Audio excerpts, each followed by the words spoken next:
नमस्कार. देवमजावरती स्वागत आहे. आज आपल्याबरोबर श्री हेमंत बापट आहे. दादा, हल्लीच एक असा वारंवार प्रश्न प्रेक्षकांचा पण येतोय, आम्ही पण वर्कआउट करतोय, विष्णू सहस्त्रनाम. फ्रँकली तुम्हाला सांगतो, यातला जे मी ऐकलं विष्णू सहस्त्रनाम ते साऊथ इंडियन स्टाईलमध्ये ते काही म्हणतात, संस्कृतमध्ये म्हणतात, ते ऐकायला छान वाटत होतं. पण एक पुस्तक मला श्रीपाद सेवा मंडळ म्हणजे परमपूज्य सद्गुरू श्री शिरीजादा कवडे यांनी लिहिलेलं विष्णू सहस्त्रनाम रहस्य, या पुस्तकात जेव्हा वैशालीताईने सांगितलं जातोय तिकडे तर पहिल्यांदा ते पुस्तक घ्या, तर ते जेव्हा वाचच चाळायला प्रयत्न केला तेव्हा कळलं की बाबा हे ऍक्च्युली काय आहे. आणि त्याच्यानंतर तुमचं एक पुस्तक मिळालं, विष्णू सहस्त्रनाम निरूपण भाग 1. करेक्ट. आता सांगा की हे विष्णू सहस्त्रनाम काय आहे, कसं करायचं, का करायचं. श्रीराम, सर्वांना नमस्कार. आणि विष्णू सहस्त्रनाम हा एक खूप मोठा विषय. म्हणजे काही आध्यात्मिक गोष्टी अशा असतात की त्या तीक्ष्ण स्वरूपात आपल्या मनुष्य देहावरती कार्यान्वित होत असतात किंवा कार्यान्वित आहेत.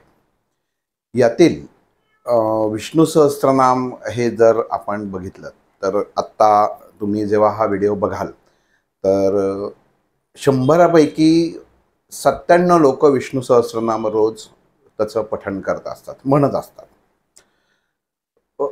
त्याचं आत्ता सरांनी सांगितलं तसं आदरणीय शिरीषदादा कवड्यांचं पुस्तक आहे. ते पुस्तक काही वर्षापूर्वी माझ्या मते मामासाहेब दांडेकरांच्या अख्ख्या याच्यामध्ये ते पुस्तक लिहिलं गेलेलं आहे किंवा असं काहीतरी त्याच्याशी निगडीत आहे की सद्गुरू देशपांडे, दांडेकर नाही, देशपांडे. विष्णू सहस्त्रनाम हे जेव्हा हा विषय 2 ठिकाणून मला शिकायला मिळाला.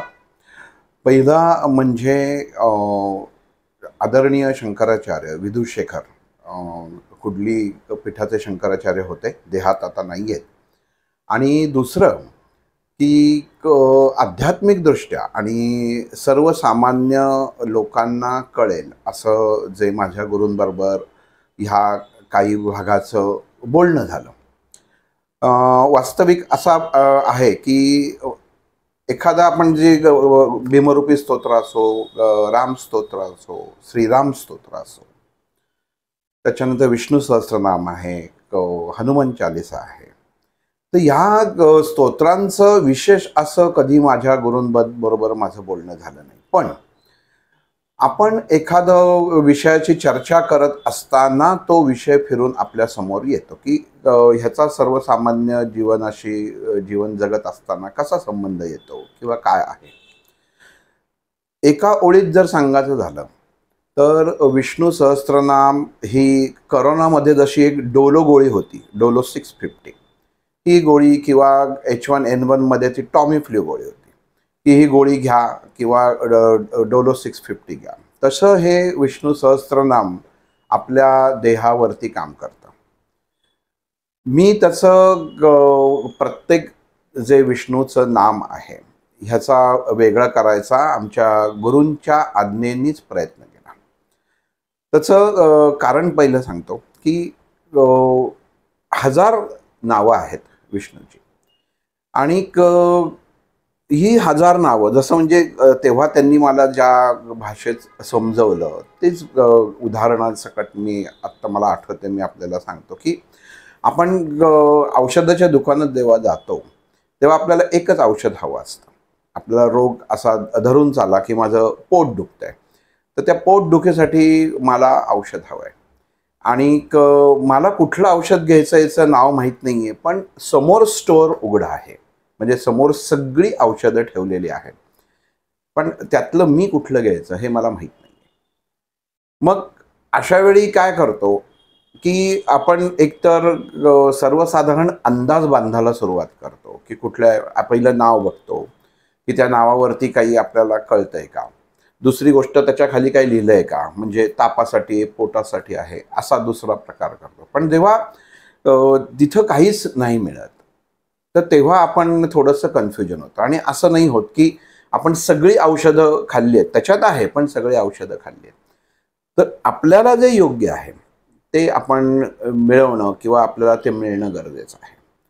मग ह्याचं थोडंसं गणित आम्ही मांडलं. म्हणजे मला आमच्या गुरूंनी सांगितलं की जी 1000 नावं आहेत, अर्थातच प्रत्येक नावामध्ये ताकद आहे.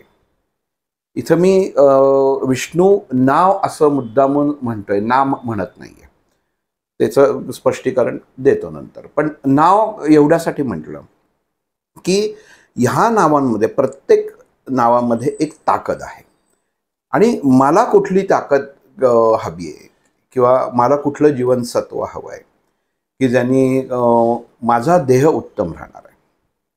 म्हणजे विष्णू सहस्त्रनामाचा जर अभ्यास केला किंवा पुस्तकी हे केलं तर असं त्याच्यामध्ये लिहिलेलं आहे की सर्वसामान्य जीवनामध्ये येणाऱ्या सगळ्या अडचणींवरती मात करणारं एक रामबाण स्तोत्र आणि मंत्र असं काही ठिकाणी त्याचा विभाजन केलं गेलेलं आहे.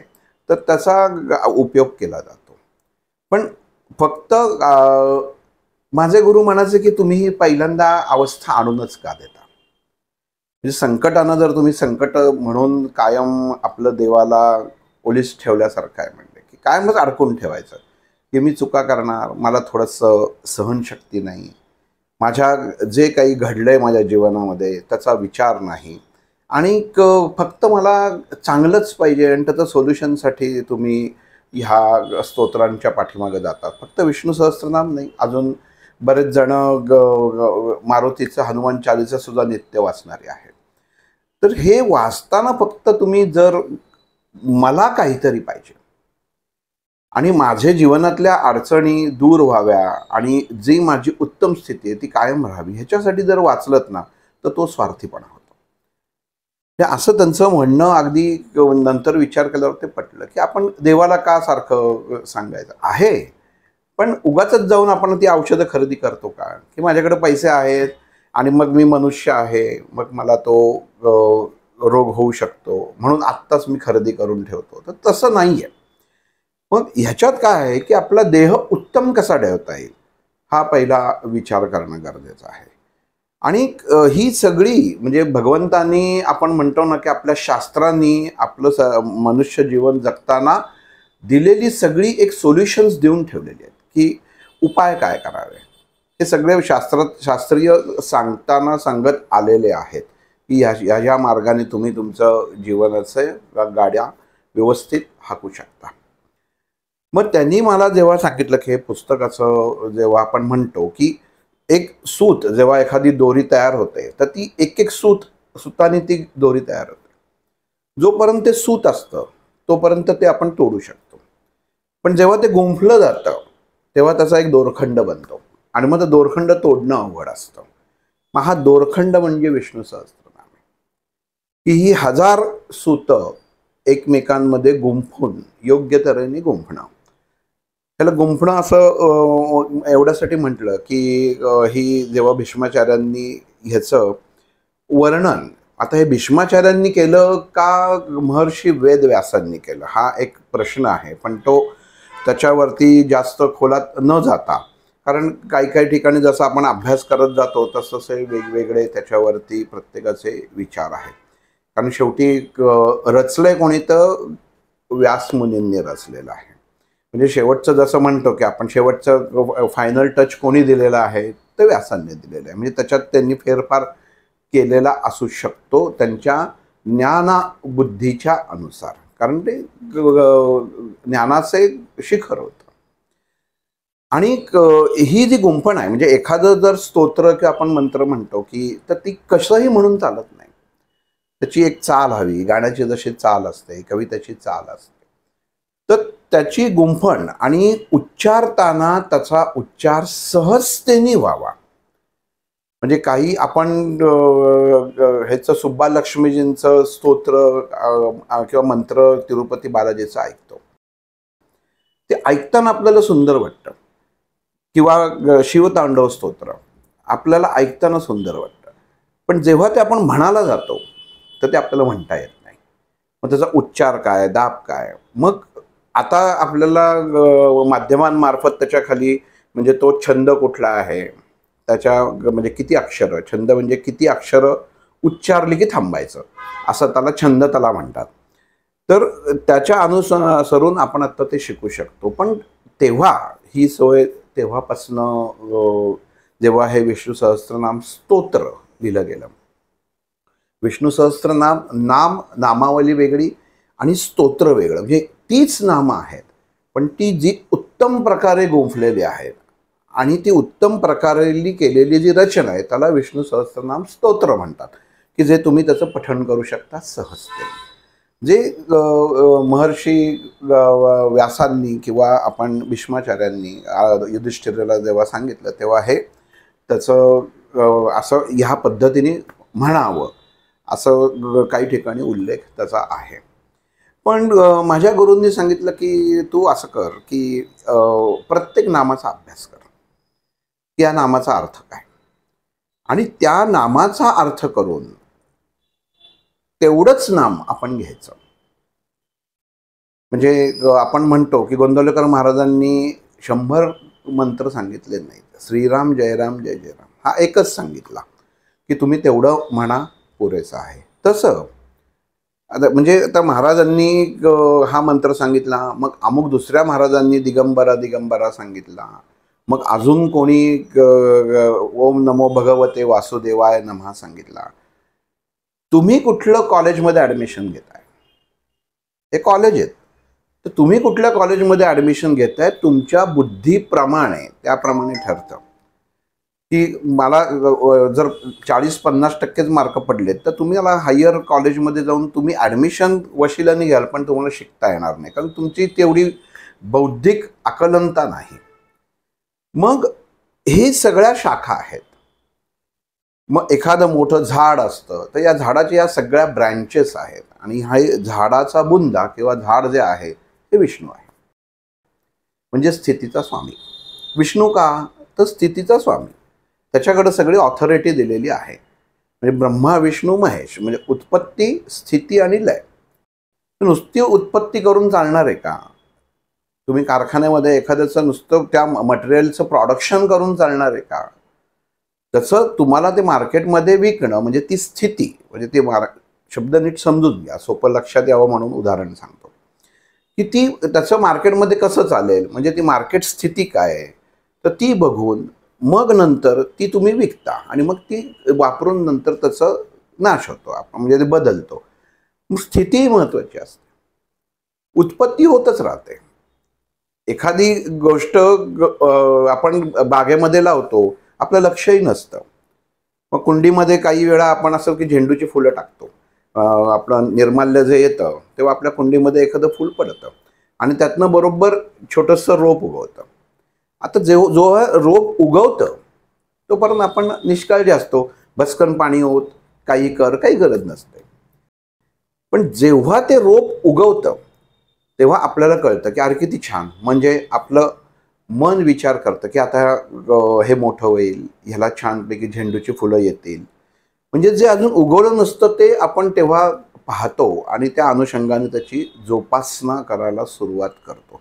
ही मनुष्याचा सर्वसाधारण स्वभाव आहे.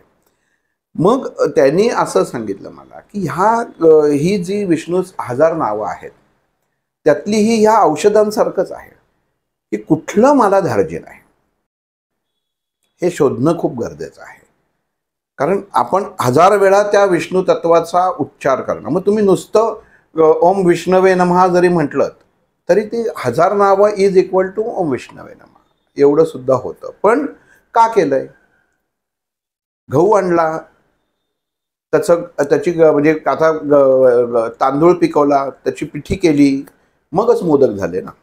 डायरेक्ट तांदूळाचं म्हणजे त्याच्यासाठी तांदूळ पिकणं गरजेचं आहे, त्याची परत पिठी होणं गरजेचं आहे, आणि मग मोदक होतात.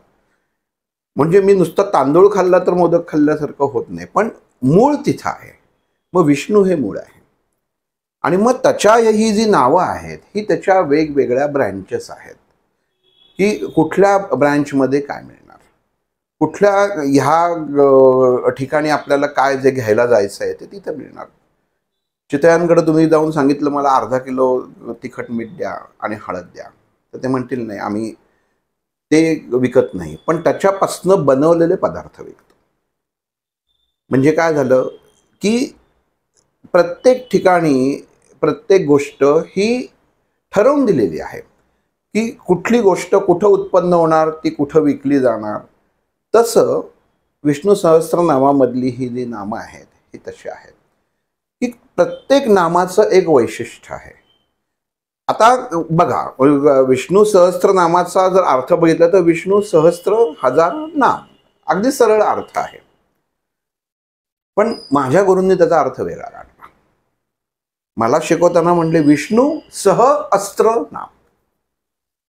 विष्णू सह अस्त्र आणि नाम, म्हणजे त्या प्रत्येक नाम हे एक अस्त्र आहे. मग त्या नामामध्ये अस्त्र आहे असं त्यांनी सांगितलं की ते विष्णूच्या नावाचं ते कसं चालवायचं आपल्याच मनावरती हे आपण ठरवायचं. आणि मग त्याच्यासाठी त्यांनी मला प्रत्येक नामाचा अभ्यास करायला सांगितला की ह्याचे अर्थ काय होतो. आणि ते एक नाम म्हणजे असा ओम हिरण्य गर्भाय नमः असं हे आपण एक नाम घेऊ त्यातलं की ह्या नामाचा जर तुम्ही उच्चार, मला असं ते नाम घेतलं की माझे जे काही जीवनातल्या चांगल्या वाईट गोष्टी आहेत त्या प्रत्येकाला माहिती असतात. आपल्या अडचणी सुद्धा माहिती असतात, तसेच आपले चांगले गुण सुद्धा आणि वाईट गुण दोन्ही माहिती असतात. तर मग त्याला जेव्हा मी त्याचं लिखाण केलं स्वच्यात तर तेव्हा कळलं की हे नाव मला मॅचिंग आहे. आपण म्हणतो ना की मला काय मॅचिंग आहे ते मी घेतो. डॉक्टर सगळ्यांना एकच गोळी देत नाही, प्रत्येकाच्या तब्येतीच्या अनुसार त्याच्या इम्युन सिस्टीमच्या अनुसार त्याला ती गोळी प्रिस्क्राईब केली जाते. म्हणून हजारो प्रकारचे अँटीबायोटिक्स बाजारात आहेत किंवा अँटासिड बाजारात आहेत. तसं ही नाम प्रत्येक कुठलं नाम कुठल्या देहाला उत्तम प्रकारे कार्यान्वित करेल, काम करेल म्हटलेलं नाहीये, कार्यान्वित करेल म्हणून ते आपल्याला निवडावं लागतं. आणि मग जसं श्रीराम जयराम जय जय राम हा आपण 108 वेळा माळ जपतो, तसं मग ते नाव जेव्हा तुम्हाला कळतं किंवा ओम ईशान्याय नमः जर नाव असेल तर ते तुम्हाला कळलं आणि ते जर तुम्ही 1000 वेळा घेतलं तर तुमच्या देहातली ती ताकद उच्च पदावरती जाते. का जाते? कारण तुमच्या देहाला जे नामाची ज्या उच्चारांची आणि त्या नामाच्या उच्चारांमधनं निर्माण होणाऱ्या तेजाची गरज जी असते ती भागवली जाते. पण मग आता ह्याला महत्व का, तर थोडं परत फ्लॅशबॅक होईल की महाभारतातलं जेव्हा युद्ध चालू होतं आणि हे युद्ध चालू असताना की जेव्हा भीष्माचार्य हे 8 वसूंपैकी एक होते. आता वसू म्हणजे काय, तर वसू म्हणजे शक्ती, तेज, प्रकाश नाही म्हणता येणार त्याला, तेज म्हणता येतात. म्हणजे आपण एखादा आध्यात्मिक व्यक्ती असते की ती किती म्हणतो का तेजपुंज आहे, प्रकाशपुंज आहे असं म्हणत नाही. म्हणजे तेज ही व्याख्या जी आहे ही प्रकाशाच्या वरच्या टप्प्यावरती येते आणि तीक्ष्ण स्वरूपात येते. म्हणजे तेजोमय असावं, म्हणजे तीक्ष्ण असावं. मग इथं वसू ह्या शब्दाचा असे 8 तेज आहेत, म्हणजे ज्याला 8 वसू आहेत. आणि या 8 वसूंपैकी एक वसू हे भीष्माचार्य होते. आता थोडक्यात म्हणजे कसं आहे का, ते आपण विष्णू सहस्त्रनामाचा अभ्यास करतोय, मग परत ते वसूंमध्ये गेलं तर ते अख्खी वसूंची आपल्याला गोष्टी ऐकायला लागतील किंवा त्याच्यातनं परत कसं तयार झालं तर ते बघायला लागेल. पण अंश काय आहे, विष्णू सहस्त्रनाम शोधताना आपण मूळ गाभा काय आहे ना ते शोधतोय. तर हे भीष्माचार्य हे वसूचा आभास या त्या जे वसू होते 8 वसू त्यातलं एकाचं नाव आभास होतं, तर त्याचा अंश होते जे नश्वर होते. प्रत्येक गोष्ट सांगतो कशी असते की ती कशा पद्धतीने येते हे महत्वाचं असतं. म्हणजे नश्वर म्हणजे काय, शरीर धारण करून त्याचं नंतर ते शरीर मोकळं होणार ही अवस्था जी येते ना त्याला नश्वर अवस्था म्हणतात. म्हणून या नश्वर या भूमिकेमध्ये होते. पण गंमत अशी झाली की जेव्हा वशिष्ठांनी त्यांना शाप दिला आणि शाप दिल्यानंतर हे वसू शेवटी म्हटलं ना की पौराणिक कथा ह्या आपल्या एखाद्या गोष्ट कळण्यासाठी खूप उपयोगी ठरतात. म्हणजे आपल्याला सगळे संदर्भ किंवा ते लागायला मदत येतात. की मग हे वसू आपल्या पत्नींबरोबर विहार करत असताना वसिष्ठ ऋषींची गाय त्यांनी बघितली, त्यांच्या पत्नींनी. आणि ती गाय बघितल्यावर त्यांनी सांगितलं की ही गाय तुम्ही पळवा. आणि ते पळवण्यातलं ते म्हटलं ठीक आहे. आणि त्यातलं ज्या व्यक्तीने पळवली म्हणजे त्या वसूनी पळवली ते म्हणजे आभास म्हणजे ते म्हणजे भीष्माचार्य. आणि वसिष्ठांनी बघितलं आणि त्यांना शाप दिला की तुमचा सर्वांचा नाश होईल आणि तुम्हाला पृथ्वीवरती जन्म घेऊन तुम्हाला तुमचं देह तिथं मोकळा होईल. आणि जे भीष्माचार्यांनी ते वसूच्या स्वरूपात जेव्हा ती गाय चोराचा प्रयत्न केला त्यामुळे त्यांना तो शाप जास्त दीर्घ स्वरूपात लागला. मग कथा परत आपल्या महाभारतात येते की शंतनू गंगाचं लग्न. मग त्यांचं लग्न झालं. आपल्या सगळ्यांना माहिती 7 मुलं त्यांनी ह्याच्यामध्ये नदीमध्ये सोडली. ही 7 सोडलेली मुलं म्हणजे हे 7 वसू होते की ज्यांचं देह तिथं म्हणजे जन्म झाल्या झाल्या ते त्या शापातनं मुक्त झाले. पण शंतनूने सांगितलं की नाही, 8वा मुलगा काही हे करायचा नाही आणि त्याला आपण सांभाळायचं, त्याला वाढवायचं आणि ते म्हणजे हे भीष्माचार्य. आता हे भीष्माचार्य म्हणजे हे कथा सांगायचं कारण काय तर की ज्ञान हे जे असतं हे मुळात आपल्या प्रारब्धाशी सुद्धा निगडीत असतं. की हे ज्ञान कुठनं आलं म्हणजे भीष्माचार्यांनी काही असे विशिष्ट प्रकारे भीष्माचार्यांचा जर आयुष्याचा अभ्यास केला तर ते काही विशिष्ट प्रकारची साधना किंवा ह्याच्यामध्ये त्यांनी केलं त्यात ह्या गोष्टी किती आहेत हे अभ्यासणं गरजेचं असतं. मग जेव्हा महाभारतामध्ये असा प्रसंग आला की शरपंजर होते भीष्माचार्य आणि सगळ्यांना माहिती आहे की त्यांना स्वतःचा मृत्यू ते जेव्हा पाहिजे तेव्हा आपला देह मोकळे करू शकत होते.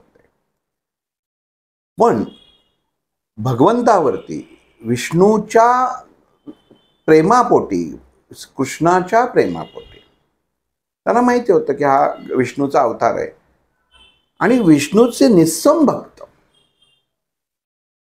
आपण जेव्हा आपल्या पुराणांचा अभ्यास करतो तेव्हा विष्णूचे निस्सम भक्त कोण कोण आहेत हे सुद्धा अभ्यासावं लागतं.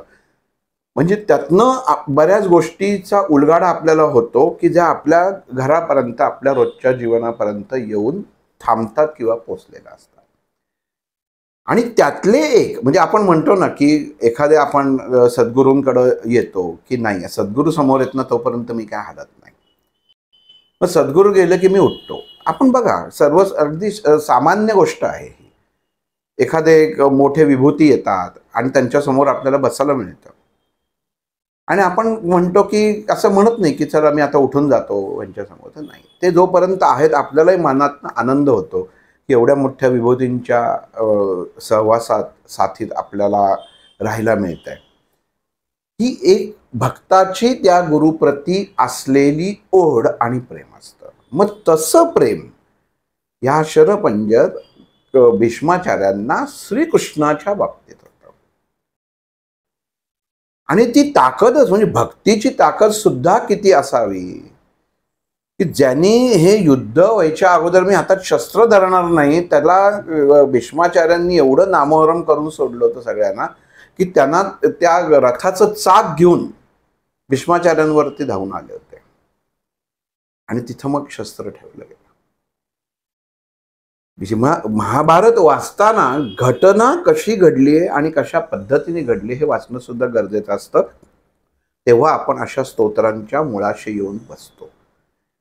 आणि कृष्णाला माहिती होतं ह्या वसूंचा अवतार आहे आणि ते मग युधिष्ठिरेला बोलवतात.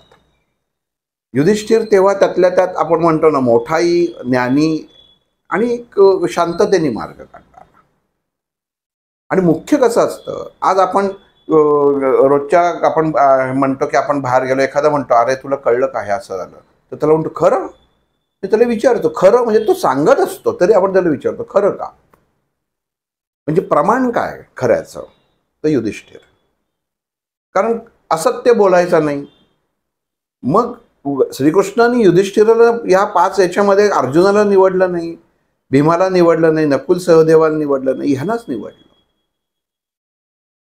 कारण युधिष्ठिर धर्म हा खोटं बोलत नाही हे तेव्हापासनं सगळ्या समाजाला माहिती होतं. म्हणून त्यांनी जे ज्ञान प्राप्त करेल किंवा तो जे बोलेल हे एक प्रमाण आहे किंवा प्रमाण होईल हे तेव्हा भगवंतांनी विचार करून ठेवला होता. जी गोष्ट आपण आज विचार सादर फक्त एक वाक्य वाचून मोकळं होतं की हे ज्ञान श्रीकृष्णाने युधिष्ठिराला सांगितलं तू घे. तर ह्या ओळी मागं किती मोठा इतिहास असतो हा पण एक अभ्यासाचा विषय असतो की आपण तो करायला पाहिजे की युधिष्ठिरच का. तर म्हणून ते युधिष्ठिरीने सांगितलं. म्हणजे काय तर जी गोष्ट पुढं घडलेली आहे किंवा जी सांगितलेली आहे ते प्रमाण आहे. कारण युधिष्ठिर खोटं बोलत नाही, फक्त सत्य बोलतो. मग तो भीष्माचार्यांकडे गेला जे शरपंजरी पडले होते. बघा आपल्याला एक सुई टोचली तरी काय होतं, आणि हे बाणांच्या शय्येवर झोपलेले होते. आणि त्या ठिकाणी त्यांनी युधिष्ठिराने जाऊन नमस्कार करून सांगितलं. बरं श्रीकृष्ण सुद्धा तेव्हा त्याच्याबरोबर होता. आता मी जना गुरु मानतो, जे दैवत आहे तेच समोर, आणि त्याचीच स्तुती करायची. गंमत बघा किती, म्हणजे योग बघा. आणि अशा आता श्रीकृष्ण मला सांगा, श्रीकृष्ण युधिष्ठिराला सांगून असता का ही सगळी? आरामात सांगू शकला असता. जो भगवद्गीता सांगतो, जागतिक ज्ञान सांगतो, तर एवढ्याशा छोट्या गोष्टी ज्या अगोदरच त्यांनी अर्जुनाला योगांच्या मार्फत या गोष्टी भगवद्गीतेत सांगितलेल्या आहेत. पण प्रमाण काय तर भीष्माचार्य हे प्रमाण होतं. ज्ञान कोणाकडनं घ्यावं आणि कोण जे सांगतोय ज्ञान त्याला प्रमाण असावं हे सुद्धा ठरलेलं असतं. म्हणजे कोणीही उठून जर शास्त्रीय संगीत गायलं तर ते योग्य नाही. पण पंडित भीमसेन जोशींनी जर नुसतं तान धरली तर त्याला तानच, म्हणजे ते गुंगून जातं.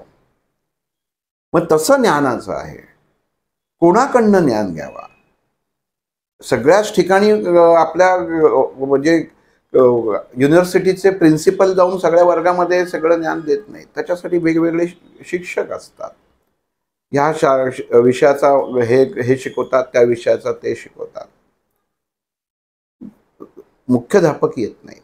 काही शिकवतात विषय, पण सगळे विषय शिकवत नाहीत. मग इथं वैशिष्ट्य होतं, इथं ताकद होती, इथं अनुभव होता, इथं स्वतः उपभोगलेलं किंवा त्याच्या प्रत्येक शब्दाच्या ताकदीचा अनुभव आणि अनुभूती घेतलेलं असं व्यक्ती म्हणजे हे भीष्माचार्य होतं. म्हणून कृष्णाने युधिष्ठिराला सांगितलं की तू त्यांच्याकडे जा. आणि मग जे आपण म्हणतो की युधिष्ठिरांनी त्याला प्रश्न विचारले की जीवन जगताना काय, म्हणजे सर्वसामान्य माणसांचेच प्रश्न त्याच्यामध्ये विचारले गेले की साधना कशी करायची, मनुष्याचं जीवन कसं जगलं पाहिजे. हे आता बघा, एक चित्र डोळ्यासमोर आला की भीष्माचार्य त्या बाणांच्या शय्येवर झोपलेले आहेत, युधिष्ठिर आहेत, श्रीकृष्ण आहे. युधिष्ठिर तेवढा अज्ञानी असावा का की त्याला हे प्रश्न पडावे, की त्याला ही प्रश्नांची उत्तरं माहीत नसावी. पण मग भगवंतांनी युधिष्ठिराला का सांगितलं तू त्याला प्रश्न विचार? तर तिथं महाविष्णू सहस्त्रनामाचा जन्म होतो. काहीतरी बाहेर यायला पाहिजे ना. पण नुसतंच त्याच्यात सांगून होत नाही. मग विष्णू मी माझी स्तुती काय करावी? भगवंतांनी जरी 8वा अवतार होता तरी त्याची स्वतःची स्तुती तो कसं करणार? मी जर म्हटलं की मी हुशार आहे तर त्याला व्हॅल्यूच नाही. समोरचा मनुष्य जेव्हा म्हणतो की अरे वा हुशार आहात, ती व्हॅल्यू झाली, तो ज्ञानी झाला. मी जर म्हटलं मी सर्व ज्ञानी आहे, शून्य किंमत आहे त्याला. स्वयंघोषित झाले. जसे आजकाल स्वयंघोषित महाराज झालेले आहेत. स्वयंघोषित स्वतःला घोषित करून टाकलेलं आहे की मी यांचा अमुक अवतार आहे, मी त्यांचा अंशात्मक आहे. असो सोडून दे. तर मग इथं श्रीकृष्णाने पुढच्या युगासाठी ही आत्ता तेव्हा केलेली तयारी, आणि मग हे विष्णू सहस्त्रनाम जन्माला आलं. आणि मग हे भीष्माचार्यांना कळलं की ह्याचा, या सगळ्याचा करता करविता हा तो श्रीकृष्ण आहे, हा तो वासुदेव आहे, हा तो विष्णू आहे,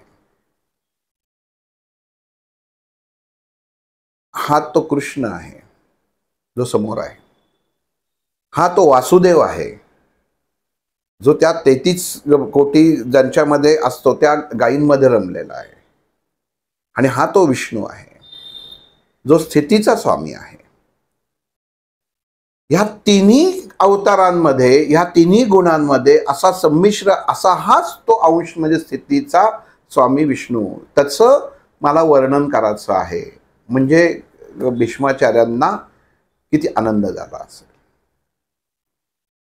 आणि मग त्यांनी ही जी 1008 नावं आहेत ती युधिष्ठिराला सांगितली. प्रत्येक नावाचं एक एक वैशिष्ट्य आहे.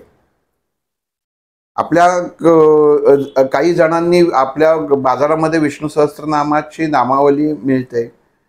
काही जणांनी, सरांनी सांगितलं तसं पुस्तक लिहिलेलं आहे. त्याच्यामध्ये 1-2 ओळींमध्ये किंवा काही याच्यामध्ये 1 ओळीमध्ये की ह्याला काय म्हणतात असं दिलेलं आहे. दीर्घात दिलेलं नाहीये.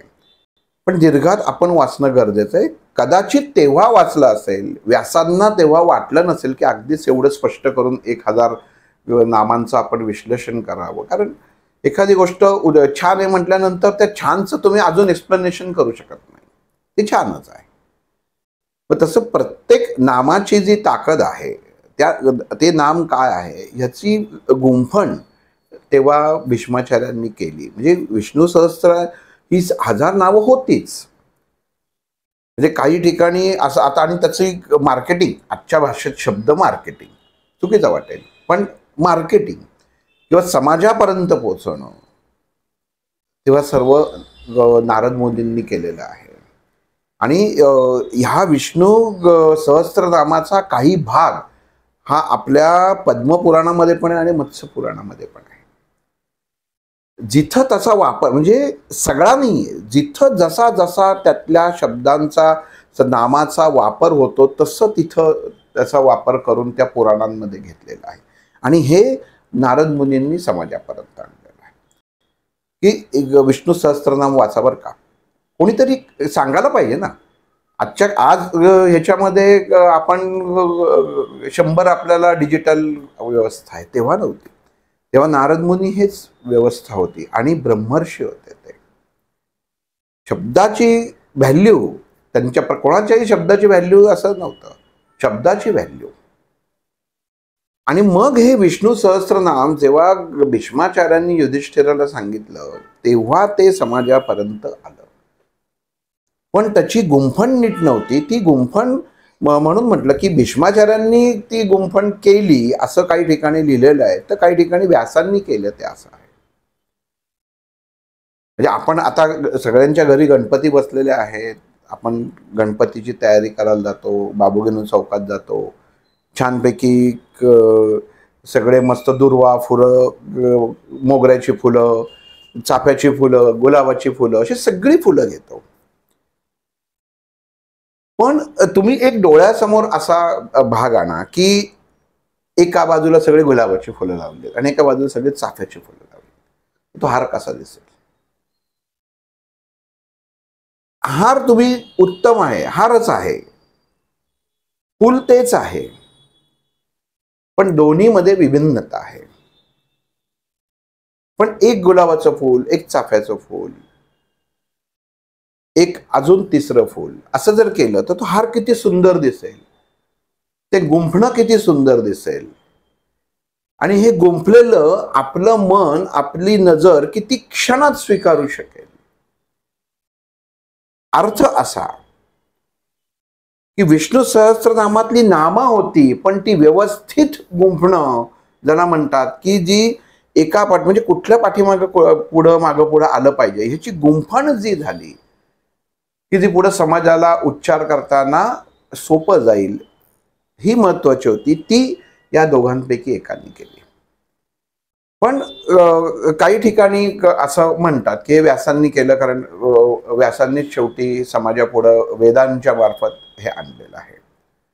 काही जण म्हणतात भीष्माचार्यांनी केलं, पण गुंफण असणं महत्वाचं आहे. आता मगाशी जो म्हटलं की एखादं विष्णूचं नाव घेणं, तेवढंच नाव घेणं, तर ते फक्त एकदा घेतलं तर नाव होतं, दुसऱ्यांदा घेतलं तर नाम होतं. आणि अखंड सर्व नामं घेतली तर स्तोत्र होतात. आता परत गंमत बघा कशी आहे. म्हणजे एक शब्द वापरला तर एकाक्ष होतं, दोन शब्द वापरले की 3 शब्द वापरले की 4 शब्द वापरले की जसं शब्दांचं गणित आहे तसं 32 शब्दांच्या पुढं हा मंत्र तयार होतो.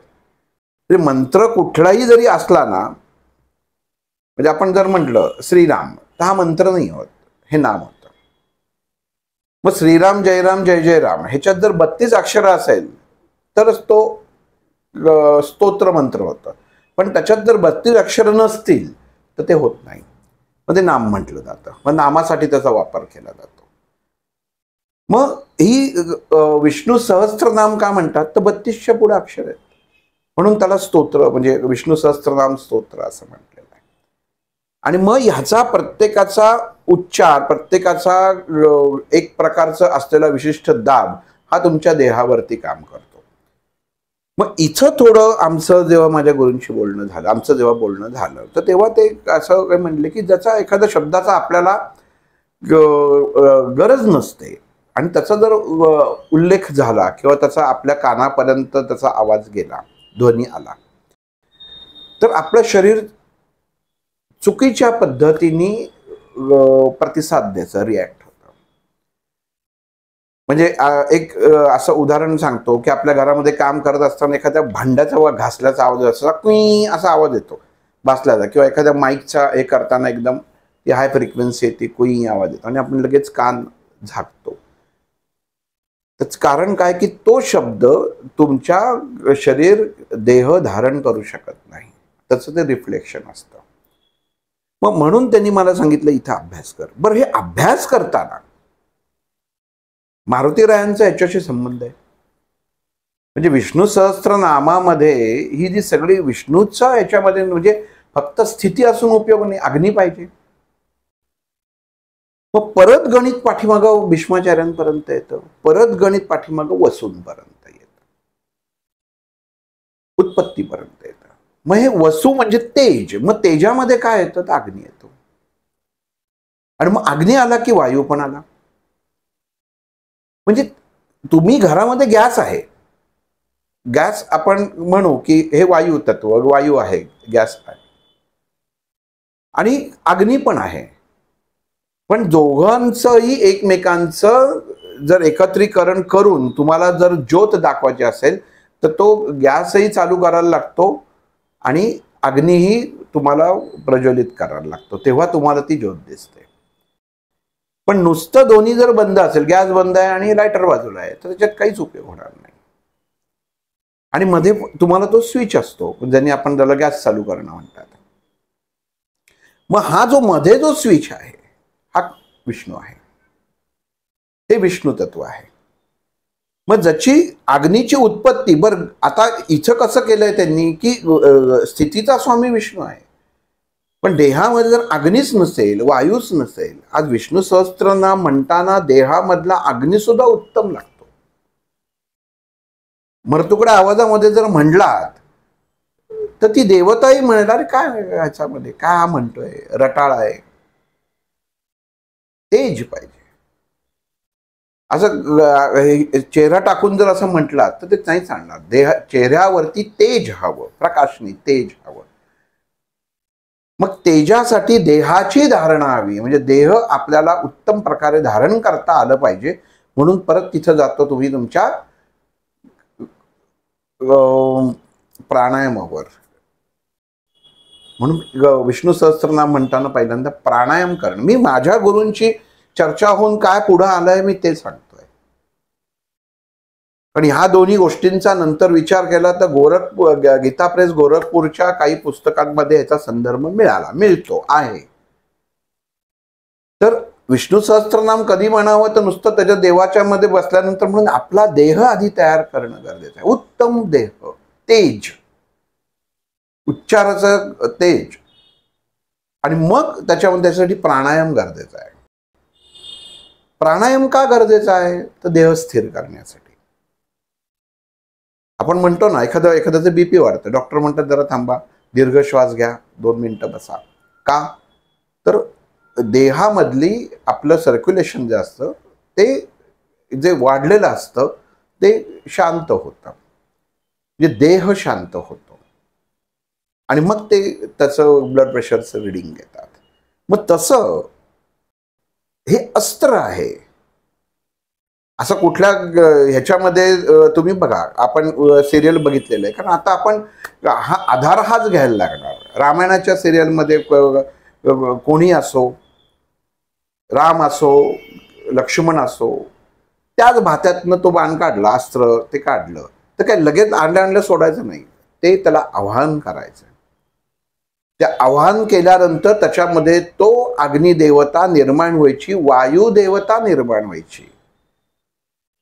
बाण निर्माण झाला, अस्त्र निर्माण झालं, पण त्याच्यात जर वायूची गतीच नसेल तर ते जाईल कसं पुढं?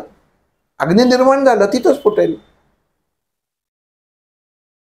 नीट समजून घ्या. विष्णू सहस्त्रनाम म्हणताना देहामधला अग्नी आणि वायू दोन्हीही उत्तम प्रकारे स्थिर हवेत. मग स्थिर हवेत, मग तू शांतपणे, देह स्थिर पाहिजे. आणि मग हा देह स्थिर करण्यासाठी प्राणायामाची गरज आहे. आणि हा प्राणायामाचा एक भाग त्या गोष्टींमध्ये भीष्माचार्यांनी युधिष्ठिराला सांगितलेला आहे की जीवनामध्ये देह स्थिर करणं सुद्धा गरजेचं आहे. मग डोळ्यासमोर आणा ती व्यक्ती सांगते जी बाणाच्या शय्येवरती झोपलेली आहे, ती वेदनेने व्याकुळ व्हायला पाहिजे, तर ती एवढी आरामात कशी बोलू शकते? आपण नुसतं म्हणतो हो का शरपंजर होते आणि मग त्यांनी सांगितलं, असं एवढ्या ह्याच्यामध्ये संपत नाही. डोळ्यासमोर आणा. एखादी सुई स्वतःच्या अंगाला टोचा आणि तुम्ही शांत बसू शकता का? बघा, ते काही मऊ बिछाना नव्हता त्याच्यामध्ये, त्या बाणांमध्ये रक्त बाहेर येत होतं, रक्त पडत होतं, आणि अशा वेदनायुक्त बिछाण्यावरती हे भीष्माचार्य पडलेले होते. आणि इथं पडलेले असताना म्हणजे समोरच्याला जो ज्ञानी माणूस ज्ञान देतो तो ते ज्ञान सांगताना सुद्धा किती शांत असायला पाहिजे, किती शांत होता हे तेव्हाच्या भीष्माचार्यांकडनं कळलं. ते एवढी वेदनायुक्त अवस्थेमध्ये एखाद्याला ज्ञान देणं शक्य आहे का? म्हणजे प्रमाण काय की विष्णू सहस्त्रनाम जेव्हा तुम्ही उच्चारण करता तेव्हा तुमचा देह स्थिर असणं गरजेचं आहे. ते स्थिरत्व पहिलं भीष्माचार्यांनी स्वतःच्या देहामध्ये तयार केलं. असं नाही तू आलास, ये सांगतो, उभा राहा, उद्या ये, उद्या सकाळी ये. माझा देह तयार होणं गरजेचं आहे. ज्ञान देणं, आपण आता रेकॉर्डिंग करणं, एखाद्या रस्त्यात जाता जाता रेकॉर्डिंग होणार नाहीये, कुठेही बसलं त्याच्यात होणार नाहीये. होईल पण तो इफेक्ट येणार नाही जो शांततेत उच्च प्रकारच्या विचार लहरींमध्ये येतो. म्हणून विष्णू सहस्त्रनाम मध्ये आधी भीष्माचार्यांनी स्वतःचा देह हा स्थिर करून घेतला. ते चैतन्य, ते अग्नितत्व, ते वायू तत्व स्वतःमध्ये जागृत अवस्थेत आणलं आणि मग युधिष्ठिराला सांगितलं. आता गंमत बघा, माझं देह स्थिर झालाय की नाही मला पावती पाहिजे ना. समोर श्रीकृष्ण होते, तेव्हाच भगवंताने सांगितलं आता जा. युधिष्ठिरांनी विचार केला, युधिष्ठिरांनी फक्त ऐकलं की कृष्णाने सांगितलं मी आलोय. पण त्याच्या पाठीमागचं एखाद्या गोष्टीचं ज्ञान जोपर्यंत आपल्याला होत नाही तोपर्यंत त्या एखाद्या स्तोत्र मंत्र किंवा एखाद्या गोष्टीच्या पाठीमागं काय इतिहास किंवा काय गवळ बंगाल आहे हे माणसाला माहीत नसतं. जेव्हा ते आपण पूर्ण ऐकतो तेव्हा कळतं याची सुरुवात इथनं झालेली आहे. तेव्हा युधिष्ठिराला कळलं आपल्याला उद्या का बोलवलं, त्याचं कारण आहे. आधी देह स्थिर.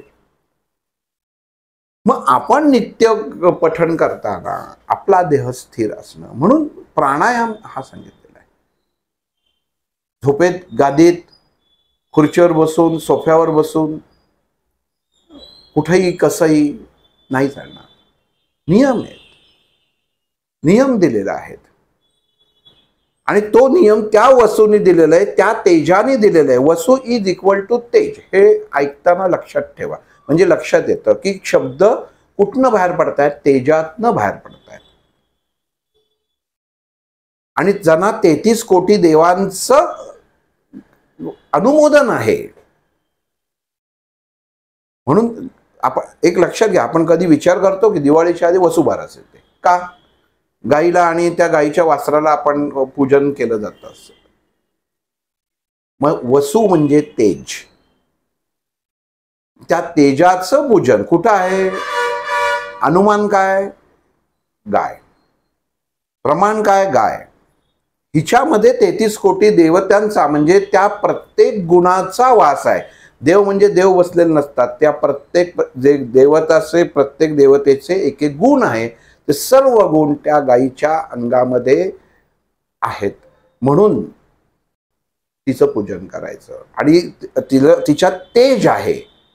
वशिंड असलेल्या गायीचंच पूजन होतं का? ती अँटिना आहे, ते ट्रान्समीटर आहे.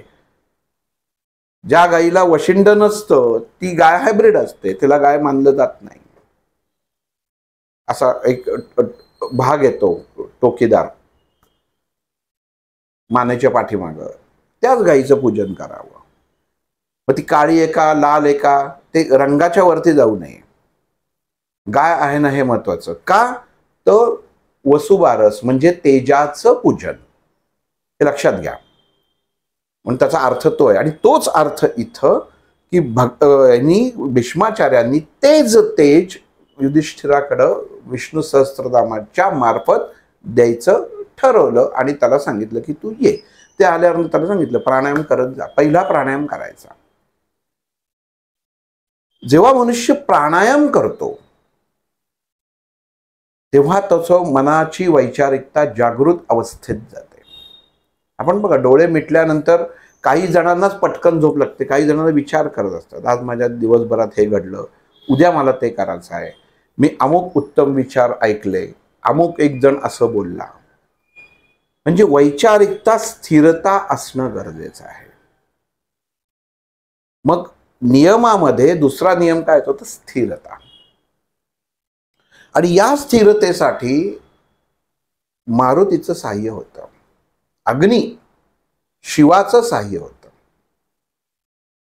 रामायण घडलं. रामायण घडाच्या वेळी विष्णूंनी शंकराला सांगितलं शिवाला, तुझी मदत हवी मला, तुझ्याशिवाय हे कार्य पूर्ण होणार नाहीये, होऊ शकत नाहीये. अग्नी आहे पण वायूही हवा. म्हणजे फक्त राम आणि मारुती डोळ्यासमोर आणून आपण कधी विचार करतो का? एखादा आपण मारुतीच्या मंदिरात जातो तेव्हा असं म्हणतो की हा माणूस आहे किंवा हे वानर आहे. आपल्याला शेपटी नाही म्हणून आपण म्हणतो मी माणूस आहे. पण त्या शेपटीपासून आपण पूर्वज म्हणतो की अशा अशा याच्यामध्ये त्या गोष्टी घडत आल्या आणि मग ते उत्क्रांती होत गेली आणि मग असा देह झाला. पण मारुतीच्या मंदिरात गेल्यानंतर आपण म्हणतो का की हे माकड आहे? त्याला मारुतीच म्हणतो. किंवा हा अरे ह्यानी तर पॅन्ट घातली, म्हणजे जे गुंडाळलेलं आहे, वस्त्र गुंडाळलेलं आहे, कुंडलं घातलेली आहेत, मग मनुष्य म्हणतो का? नाही. चेहरा तर तसा मनुष्यासारखा दिसत नाहीये, तो तर वानरासारखा दिसतोय. मग काय म्हणायचं? वायू तत्व. हे इथं सांगायचं कारण असं आहे की आपण विष्णूला जातो, विष्णूचं स्तुती करू शकतो, ही विष्णू देवता आहे, मनुष्यासारखी आहे. कृष्ण देवता आहे, मनुष्यासारखी आहे. रामाची देवता आहे, मनुष्यासारखी आहे. पण मारुतीचं काय? नाही सांगू शकत. असाधारण व्यक्तिमत्व.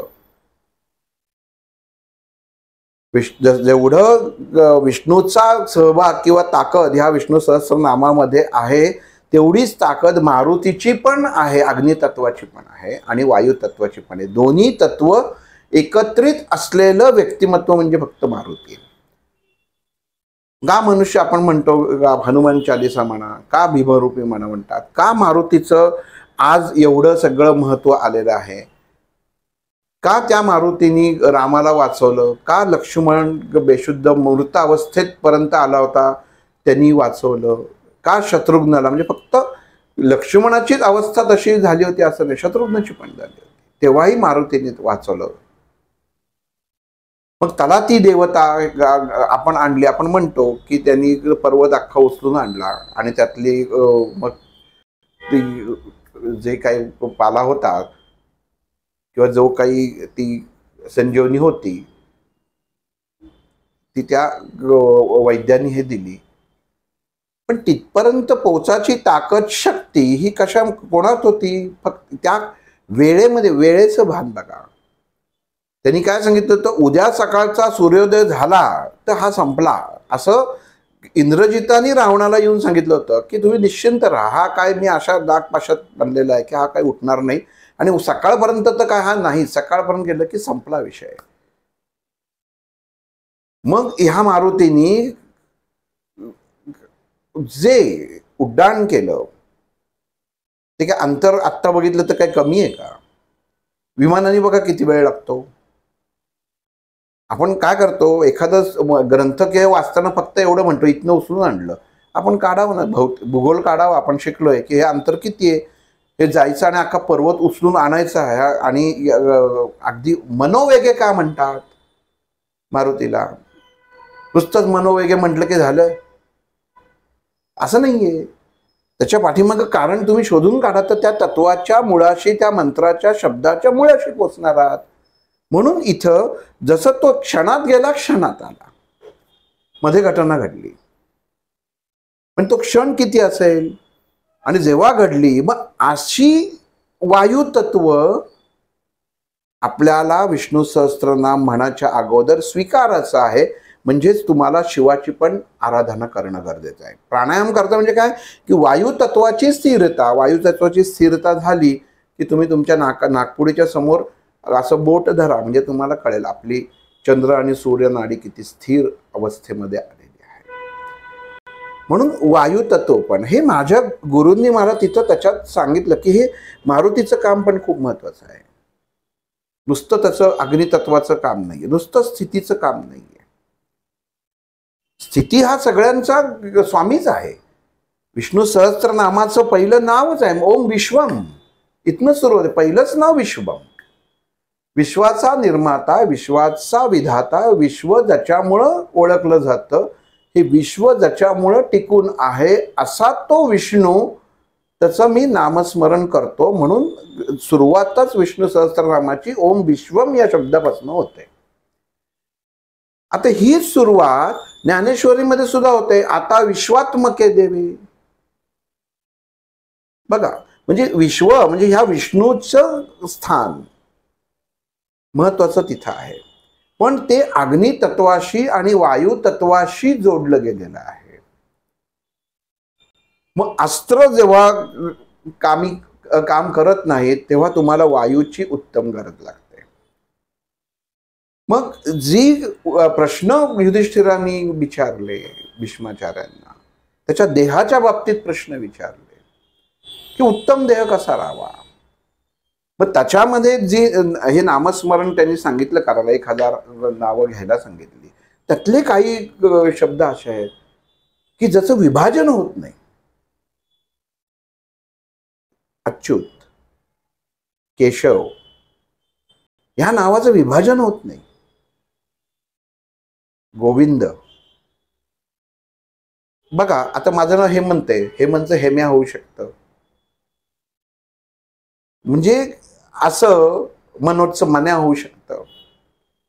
अच्युतचं होत नाही, केशवचं होत नाही. हे इथं सांगायचं कारण असं की ही पूर्ण तत्व आहेत. म्हणजे एक ओळखाचं कसं ना सोपं, म्हणजे ओम बघा आपण ओम केशवाय नमः, ओम नारायण नमः, ओम गोविंदाय नमः, ओम अच्युताय नमः. शरीराचे शारीरिक असलेले जे अडचणी आहेत, ज्या प्रॉब्लेम आहेत, ह्या नामातनं दूर होतात, कारण याचं विभाजन होऊ शकत नाही. मग हे भीष्माचार्यांनी युधिष्ठिराला सांगितलं की कशी नामावली कशी रचली, कशी आपल्या देहावरती पहिला मनावरती परिणाम, दुसरा शरीरावरती परिणाम, तिसरा तुमच्या अर्थव्यवस्थेवर परिणाम. पहिलं चित्त व्यवस्थित पाहिजे, मग तुमचा देह उत्तम पाहिजे, पित्त व्यवस्थित पाहिजे, तरच तुमचं वित्त व्यवस्थित असणार आहे. म्हणजे चित्त पित्त वित्त ह्या तिन्ही गोष्टी मनुष्याच्या रोजच्या जीवनामध्ये लागून येतात. ज्या विष्णू सहस्रनामाच्या ह्या नामांमुळे, ह्या अक्षरांमुळे, ह्या ओम अच्युताय नमः, ओम केशवाय नमः, पण सगळं झालं तरी विष्णूचं काही हे होईना, म्हणजे समाधान होईना. मंत्र सगळे म्हटले, पण अधिकार कोणी दिला? ते सगळे आपण म्हणतो ना, घरामध्ये कार्य उत्तम झालं, सगळं झालं, मग गुरुजी म्हणतात हां या, आता या घरातल्या यजमानांनी या. मग ती घरातली माता पिता भगिनी येते, मग तिला सांगतात ओटी हे करा, पदर हे करा. मग त्याच्यामध्ये ते श्रीफल आणि मग तांदूळ, अजून काही हे असेल त्यावेळेचं, म्हणजे जे काही तुम्ही कार्य केलेलं असेल कर्म, त्याचं फळ तिच्या पदरी टाकलं जातं. मग त्या माणसाला नारळ दिला जातो, क्षमस्व श्रीफल दिलं जातं. म्हणजे हे काय आहे, हे नंतर पूर्ण आपण जे एखाद्या गोष्टीचं सर्कल पूर्ण करतो त्याच्यासाठी केलं जातं. पण भीष्माचार्यांनी जेव्हा युधिष्ठिराला सांगितलं की ह्या सर्व हे 6 प्रश्नांची तुझ्या उत्तर जे मी देत आहे, ह्याच्यामध्ये मनुष्यानी त्याच्या विचारांनी आचार विचार आचार जसा असेल तसं हे नाम फलद्रूप होणार आहे. परत सांगतो, मनुष्याचा आचार विचार हा ज्या अनुषंगाने असेल आणि त्या अनुषंगाने जे नाव घ्याल, ते कुठलं जे नामस्मरण तुम्ही करणार आहात, तसं ते फलद्रूप होणार आहे. तुम्ही चुकीच्या मार्गाने जर काही गोष्टी केल्या तर त्या तिथं त्याचं निवारण होणार नाही. दुसरं, कुठलंही प्रारब्ध असेल तर ते संचित कर्म, कारण विष्णू सहस्त्रनामाचा सरळ संबंध हा कर्मयोगाशी आहे. की मनुष्य देहाचं जे कर्म आहे, त्या कसं कर्म आहे ना, त्याच्यावरनं तुम्हाला ते फळ मिळतं. जसं म्हणून ना, संचित, क्रियमान आणि प्रारब्ध. पण संचित कर्मामध्ये तुमची जर स्थिती अशी असेल की तुम्हाला ते फळ प्राप्त व्हायची अवस्थाच नसेल, तर ते तुमच्या संचितात जातं. मग इथं भीष्माचार्यांनी युधिष्ठिराला सांगितलं की संचित कर्म आणि प्रारब्ध हे मनुष्यानी स्वीकारणं गरजेचं आहे. आणि हे स्वीकारताना त्याला जी ताकद पाहिजे, माझ्या हातनं एखादी चूक झाली, पण ती चूक झाल्या झाल्या लगेच त्याचं जर कर्माचं त्या फळ मिळणार नसेल, तर मला ते स्वीकारणं गरजेचं आहे. मग हे नामावली म्हणजे विष्णू सहस्त्रनाम म्हणून मी त्याची जी तीव्रता आहे ही कमी करायचा प्रयत्न करीन. घालवता येत नाही, कमी करायचा प्रयत्न करीन. आणि मग ते प्रारब्ध भोगाला माझं मन आणि शरीर उत्तम प्रकारे तयार राहतं. प्रमाण काय? राजा दशरथ जंगलामध्ये गेला. जंगलामध्ये जेव्हा तो शिकार करायला गेला, आणि त्याला आपण ती कथा सगळ्यांना माहिती आहे की त्याला पाण्याच्या पाणवठा जिथं असतो तिथं जनावरं पाणी प्यायला येतात. आणि त्याला जी हालचाल झाली आणि राजा दशरथाची वैशिष्ट्य असं होतं की तो शब्दवेधी बाणाची किंवा शब्दवेधी विद्या त्याला अवगत होती. म्हणजे आपण पिक्चरमध्ये बघतो, कुठनं आवाज आला तिथं गोळी चालत होतो आणि तो मनुष्य पडताना दाखवतो, एवढं बघतो. पहिला शब्दवेध म्हणतात. हा तेव्हाचा भाग आहे. आणि त्यांनी जो बाण मारला की त्याला वाटलं की इथं काहीतरी प्राणी आहे आणि तो शब्दवेध बाण त्यांनी मारला आणि ते श्रावण बाळाला लागला. तो झालं, कर्म तयार झालं. आई वडिलांकडे त्याच्या घेऊन आला त्या श्रावण बाळाला राजा दशरथ. जे अंध होते, म्हातारे होते आणि तीर्थयात्रेला चालले होते. तो सांगतो की असं असं तुमच्या मुलाचं माझ्या हातनं चुकून बाण लागलेला आहे, अनावधानाने बाण लागलेला आहे.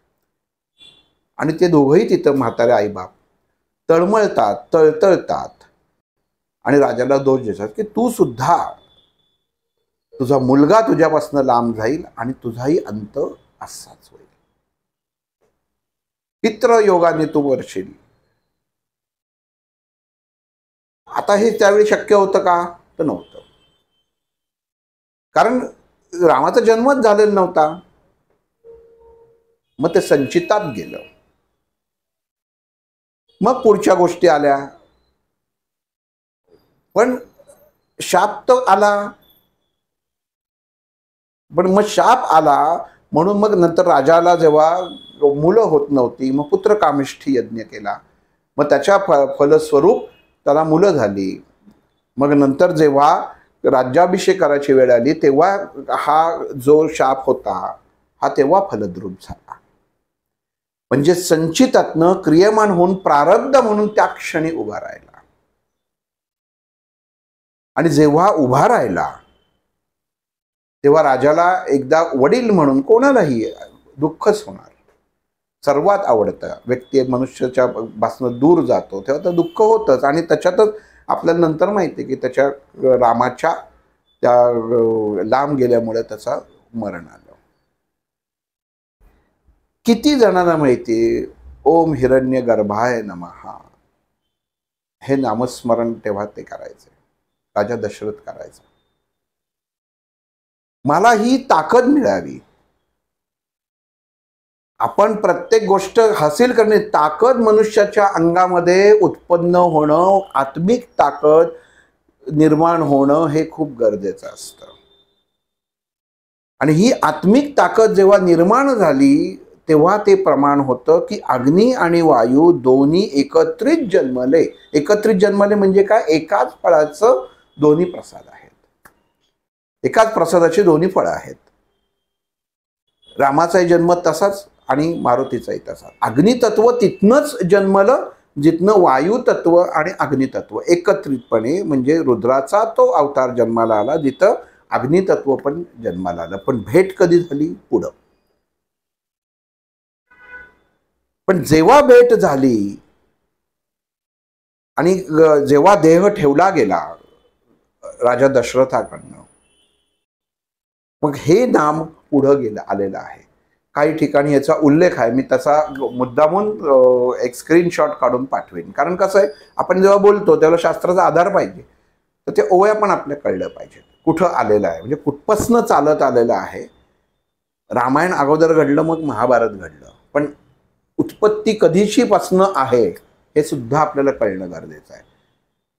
शोध लागलेलेच असतात, पण जेव्हा आपल्या डोळ्यासमोर तेव्हा ते प्रेझेंट होतं आणि आपल्याला जेव्हा कळतं तेव्हा आपण म्हणतो आत्ता शोध लागला म्हणून. होतच, फक्त आत्ता समोर आलं. मग तसं इथं जेव्हा हे समोरासमोर आलं, दुसरा ह्याचा उत्तम उपयोग केला गेला. ज्ञानाच्या अनुषंगाने युधिष्ठिरा विष्णू सहस्त्रनामाचा उपयोग करून घेतला पाहिजे असं भीष्माचार्यांनी सांगितलं. जो मारुतीरायांनी जेव्हा वनामध्ये राम सुग्रीवाकडे गेले की आपण, तू मला मदत कर. मग राम कसा आहे? मित्र म्हणून चांगला आहे का?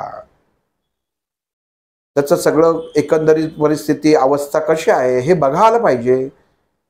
मग सुग्रीवानी मारुतीला सांगितलं की तू जा आणि याची सगळी चौकशी करून ये, हा कसा आहे. म्हणजे मग मैत्री करायच्या योग्यतेचं आहे की नाही हे मला कळेल, म्हणून त्यांनी तेव्हा मारुतीला सांगितलं की तू जाऊन सगळी चौकशी करून ये. आणि मग जे विष्णू सहस्त्रनामामध्ये ओम हिरण्यगर्भाय नमः, त्याच्यानंतर ओम ईशान्याय नमः हे एक नाम येतं. त्याचा अर्थ त्या देवतेची तुम्हाला ओळख. मनुष्याला ओम ईशान्याय नमः याचा जप जेव्हा करतो तेव्हा दैविक तत्वाची ओळख आपल्याला होते आणि आपल्या देहामधली कंपनं बदलतात. विष्णूची सर्व नावं दिसायला सारखीच आहेत. एक थोडंसं म्हणजे आपण त्याची माहिती काढली किंवा त्याचं जर वर्णन बघितलं तर कमी जास्त प्रमाणात आहेत. सगळ्यात कॉमन शब्द आहे विष्णू. आणि मग ओम ईशान्याय नमः. कधी आपण विचार करतो का की ईशान्य कोपराच का चांगला, बाकीचे घरातले कोपरे वाईट आहेत का? चुंबकीय क्षेत्र कुठं उत्तम आहे, अग्नी कुठं उत्तम आहे, वायू कुठं उत्तम आहे? ईशान्य. ओम ईशान्याय नमः. ज्या घरामध्ये अडचणी आहेत, ज्या घरामध्ये प्रॉब्लेम्स आहेत, ज्या घरामध्ये कायम वाताहत होत असते, ओम ईशान्याय नमः हे नाम घेतलं की त्या घरातले प्रॉब्लेम कमी होतात, जात नाहीत. हे मुद्दामून का सांगतो? आपल्याला सर्व हे आपल्या कर्माशी निगडीत आहे. तुम्ही अगोदर काय जे खणून ठेवलेलं आहे ना ते महत्वाचं आहे. तर ते त्याच्यातनं किती त्याचा प्रभाव, म्हणजे त्याचा एखाद्याचं जर पूर्ण जर नुकसान होणार असेल ना तर ते सहन करायची सोसायची ताकद याच्यामुळे तुम्हाला येते. हे त्याच्यात नाही तर मला काहीच नाही, उपयोगच नाही काय झाला. मग आधी तू तग धरू शकत नव्हतास, आता तग धरायला लागलास. माणसाला काय असतं की लोन करायचं, पण देवाचं नाव घेतलं की ते लोन नील झालं पाहिजे. कसं शक्य आहे? ती लोन फेडायची ताकद, काम करायची ताकद ह्या नामामुळे तुझ्यामध्ये उत्पन्न होणार आहे आणि ते तूच करणार आहेस. तुझं कर्माचं फळ तुलाच भोगायला लागणार आहे, फक्त या मार्गाने तुम्हाला भोगायला लागणार आहे. आणि मग ओम ईशान्याय नमाचा तिथं उच्चार हा तेव्हा केला गेला जेव्हा प्रभू रामचंद्र आणि मारुतीची भेट झाली. दोघंही एकमेकाला, अग्नितत्व आणि वायू तत्व एकत्र झाल्यानंतर काय ताकद उत्पन्न होईल त्याच्यामध्ये बघा. आणि जेव्हाही उत्पन्न झाली ते एखादी गोष्ट जेव्हा चांगली घडते तेव्हाच वाईट गोष्टीचा सुद्धा त्या क्षणी आपण म्हणतो ना आरंभ होतो. इथं जशी गोष्ट त्याच्यामध्ये झाली तिकडं तसा रावणाला लगेच क्लिक झालं, आता काहीतरी वेगळं घडणार आहे. शिवाचा भक्तच तेवढा होता. आपण ज्यांनी पूर्ण रावणाचा अभ्यास केलाय त्याला माहिती एवढा शिवभक्त होता. रोज 1000 कमळ तो व्हायचा. आणि एकदा एक कमळ चुकीच झालं, त्यांनी आपलं शिरकमल वाहिलं. इतका भक्त. आणि अशा कमळामधलं एक कमळ, आता 2 कमळ इथं एकत्र झाली आहेत याची जाणीव त्या ज्ञानी रावणाला तेव्हा झाली. तो म्हटला आता ह्याला मला आत्ताच काहीतरी उपाययोजना करायला पाहिजे. नीट लक्षात घ्या, ओम ईशान्याय नमः ह्या शब्दाचा प्रहार जो माझ्यावर होणार आहे याची उपाययोजना मला करायला पाहिजे. मग ही करताना मला काहीतरी असं वेगळं करायला पाहिजे, कारण ह्या 2 शक्ती सहजतेने येऊन प्रहार करतील. तर तसं न होता म्हणून ते अहिरावण आणि महिरावण जर ऐकलं असेल तर ह्या तांत्रिक मांत्रिक राक्षसांचा जन्म आणि त्याचं मदत तेव्हा रावणाने घेतली होती की नंतर त्यांना मारुतीने मारलं होतं. म्हणजे गुंफणं याला म्हणतात. मग विष्णू सहस्त्रनाम हे फक्त इथपर्यंतच नाहीये, तर ह्याचा हे आपल्या प्रत्येक रोजच्या जीवनामध्ये दडलेलं आणि आपल्या जीवनामध्ये घडत असलेल्या प्रत्येक अवस्थेला प्रत्येक गोष्टीला कारणीभूत आहे. पण ते कारण हे करताना तुम्ही कशा पद्धतीने त्याचं पठण करता हे महत्वाचं आहे. मग आता पठण इथपर्यंत आपल्याला विष्णू सहस्त्रनामाचं कळलं. हे तुम्ही आज जे मी तुम्हाला सांगितलं कदाचित तुम्हाला कुठल्या पुस्तकांमध्ये किंवा विष्णू सहस्त्रनाम महात्म्य किंवा याच्यात असेल, तर त्याच्यामध्ये तुम्हाला ही माहिती कळू शकेल किंवा मिळू शकेल. पण वसूंपर्यंत जाणं, तेजापर्यंत जाणं, हे खूप कळणं गरजेचं आहे की आपण काय त्याच्यात तेज आहे, ताकद आहे, ते तेज आहे की ज्याचा मला वापर करायचा आहे. आणि मग हे तुम्हाला रोजच्या जीवनामध्ये व्हायचं. मग त्यांनी सांगितलं काय, प्राणायाम उत्तम. मग प्राणायाम करून तुम्ही हे विष्णू सहस्त्रनाम पठणाला बसलं पाहिजे, म्हणाला नाही. म्हणणं वेगळं आणि पठण वेगळं. पठण म्हणजे तुम्हाला ते रुजवून घेणं देहामध्ये. प्रत्येक शब्द आपल्या देहामध्ये रुजला पाहिजे आणि जिथं पठण होतं त्याचा शब्दांचा दाब हा कमी जास्त प्रमाणात नियंत्रित असतो, त्याला पठण म्हणतात. आपण जे बाहेर कार्यक्रम असतात की जिथे आपण म्हणतो की अमुक अमुक यज्ञ केला तिथं पठण होणार आहे. पठण होणारे म्हणजे काय की ते अमुक मंत्र जे आहेत ते विशिष्ट पद्धतीने विशिष्ट दाब देऊन त्याचा उच्चारण करून त्याची आहुती त्या अग्नीमध्ये देणार आहे. तो अग्नी वायू तत्वातनं जाऊन तुम्हाला त्या भगवंतापर्यंत पोहोचणार आहे आणि ह्याची पावती शेवटी तुम्हाला गुरुजी देतात. विष्णवे नमो विष्णवे नमो विष्णवे नमः. आपण म्हणतो ना की चला हे झालं ना, आता सगळ्यातनं मोकळा झालो. बघा आपण प्रत्येक जी शास्त्रीय कृती करतो त्याचे शेवटचे 3 शब्द काय असतात, विष्णवे नमो, विष्णूला नमस्कार, विष्णवे नमो, विश्वात्मक विष्णूला नमस्कार. लक्षात घ्या, एकदाच 2 शब्द वापरलेले आहे. पहिला विष्णवे नमो, विष्णूला नमस्कार, देवतेला नमस्कार. आणि दुसरा विष्णवे नमो, विश्वात्मक, जो विश्वाचा अधिपती आहे, ही चराचर सर्व सृष्टी ज्याच्या अधिपत्याखाली चालते असा तो विष्णू, असं त्याला समर्पण. म्हणून ते विष्णवे नमो. आणि विष्णवे नमहा, नम हा कुठला शब्द, नम हा शब्द अग्नितत्वाशी म्हणजे शिवाशी जोडला जातो. म्हणून विष्णवे नमहा, विष्णू तत्व स्थिती तत्वातनं आता मी मोकळा झालेलो आहे. म्हणजे जे काही मी करतोय ते सर्व कार्य उत्तम प्रकारे झालेलं आहे. विष्णवे नमहा, मोकळा, उत्पत्ती आणि मोकळा. ओम पासून सुरुवात म्हणतो ना, ओम नमः शिवाय.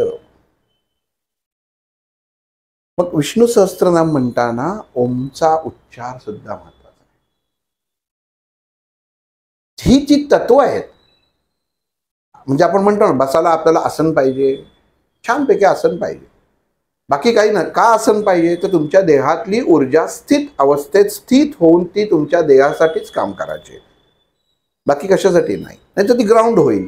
ग्राउंड होईल म्हणजे आपण पृथ्वी तत्वाशी एकरूप होऊ. मग ते होऊ नये म्हणून ही गोष्ट हवी. आपल्याला शॉक बसतो. शॉक बसल्यावर जर समजा जमिनीवरती आपण असेल तर बघा शॉक बसतो, लाकूड आल्या लगेच मोकळं करतं. तत्वच नाहीये.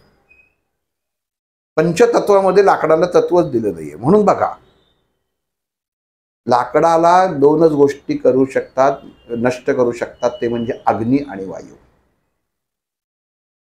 पृथ्वी तत्व करू शकत नाही, जलतत्व करू शकत नाही.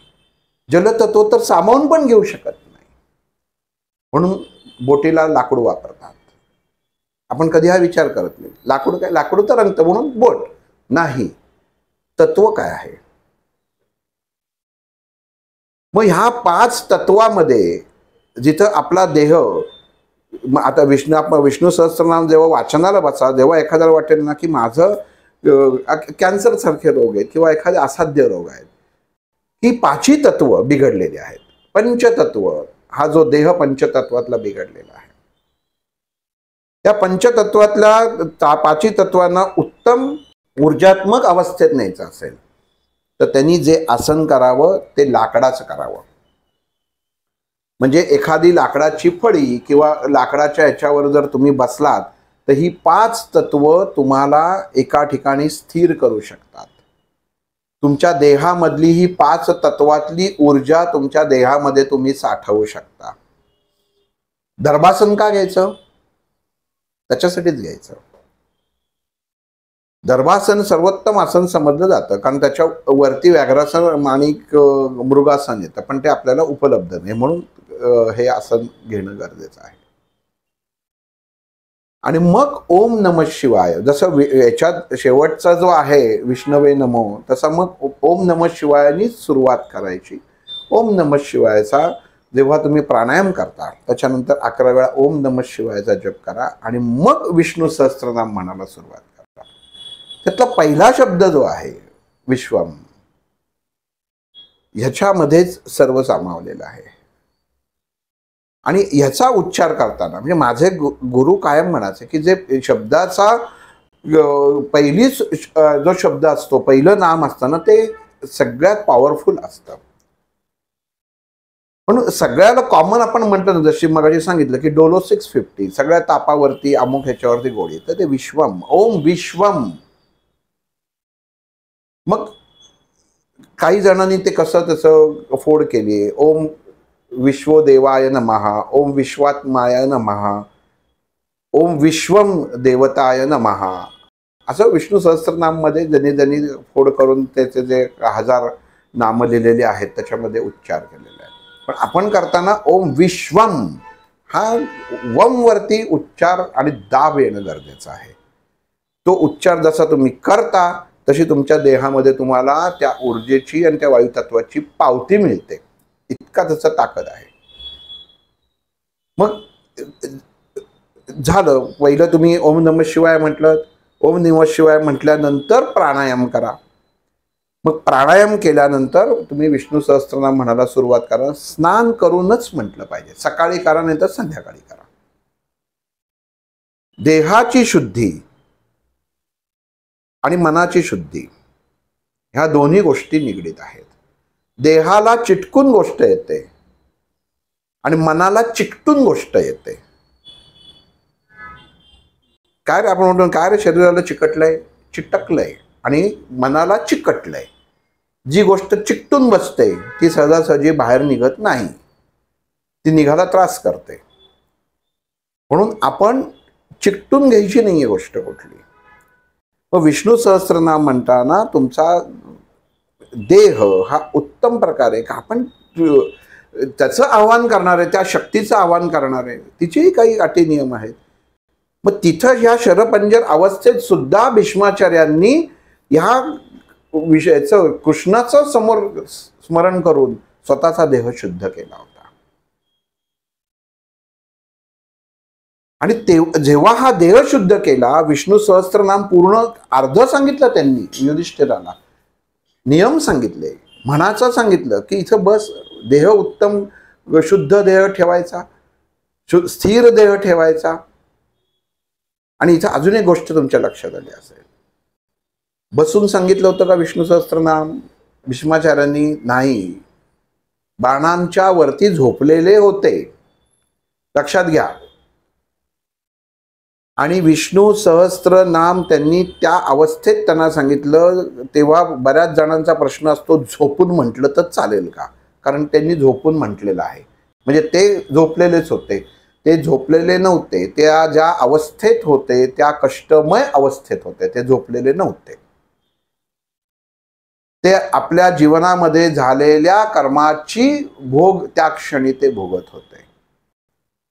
आणि त्या क्षणी त्यांनी हे ज्ञान प्रदान केलं. त्याचं ज्ञान प्रदान करायचं तेव्हा युधिष्ठिराने कृष्णाला प्रश्न विचारला, अरे भगवंता त्यांच्याकडे ज्ञान घ्यायला जातोय खरं, पण काय गरज काय?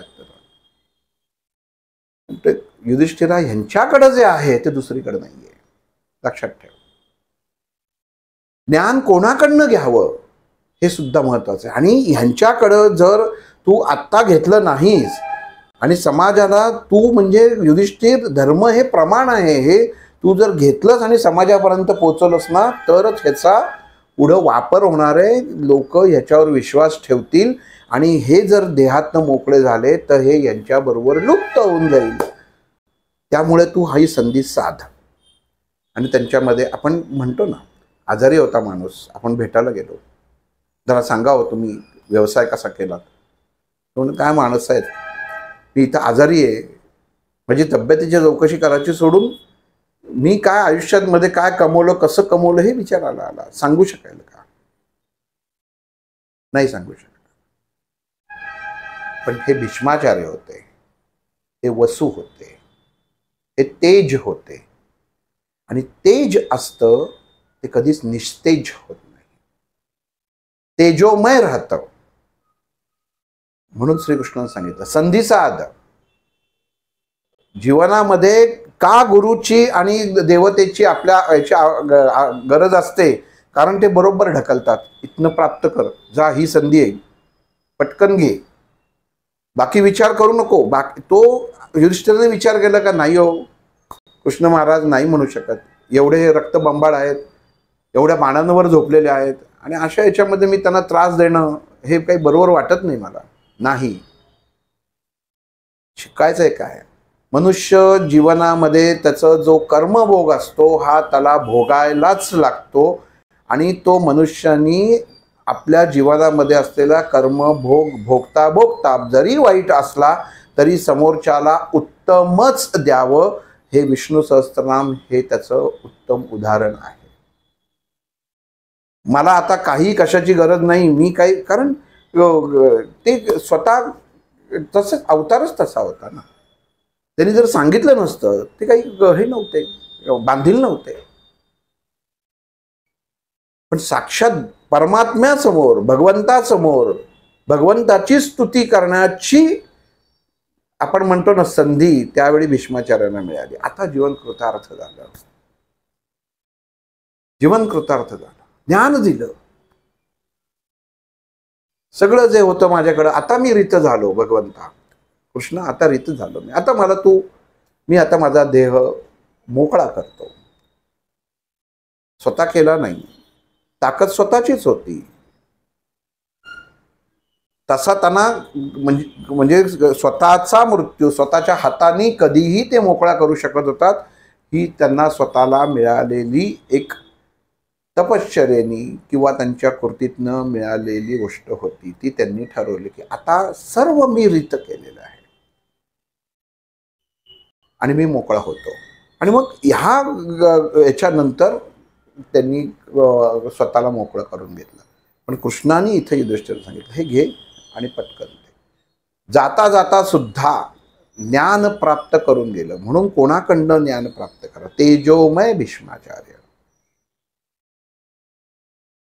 जीवनामध्ये बऱ्याच जणांचा प्रश्न होता, मलाही प्रश्न पडला. मी डॉक्टरने विचारलं कशाला, पण मग हे एवढं जर सगळं माहिती होतं तर कशाला कौरवांच्या बाजूने लढले?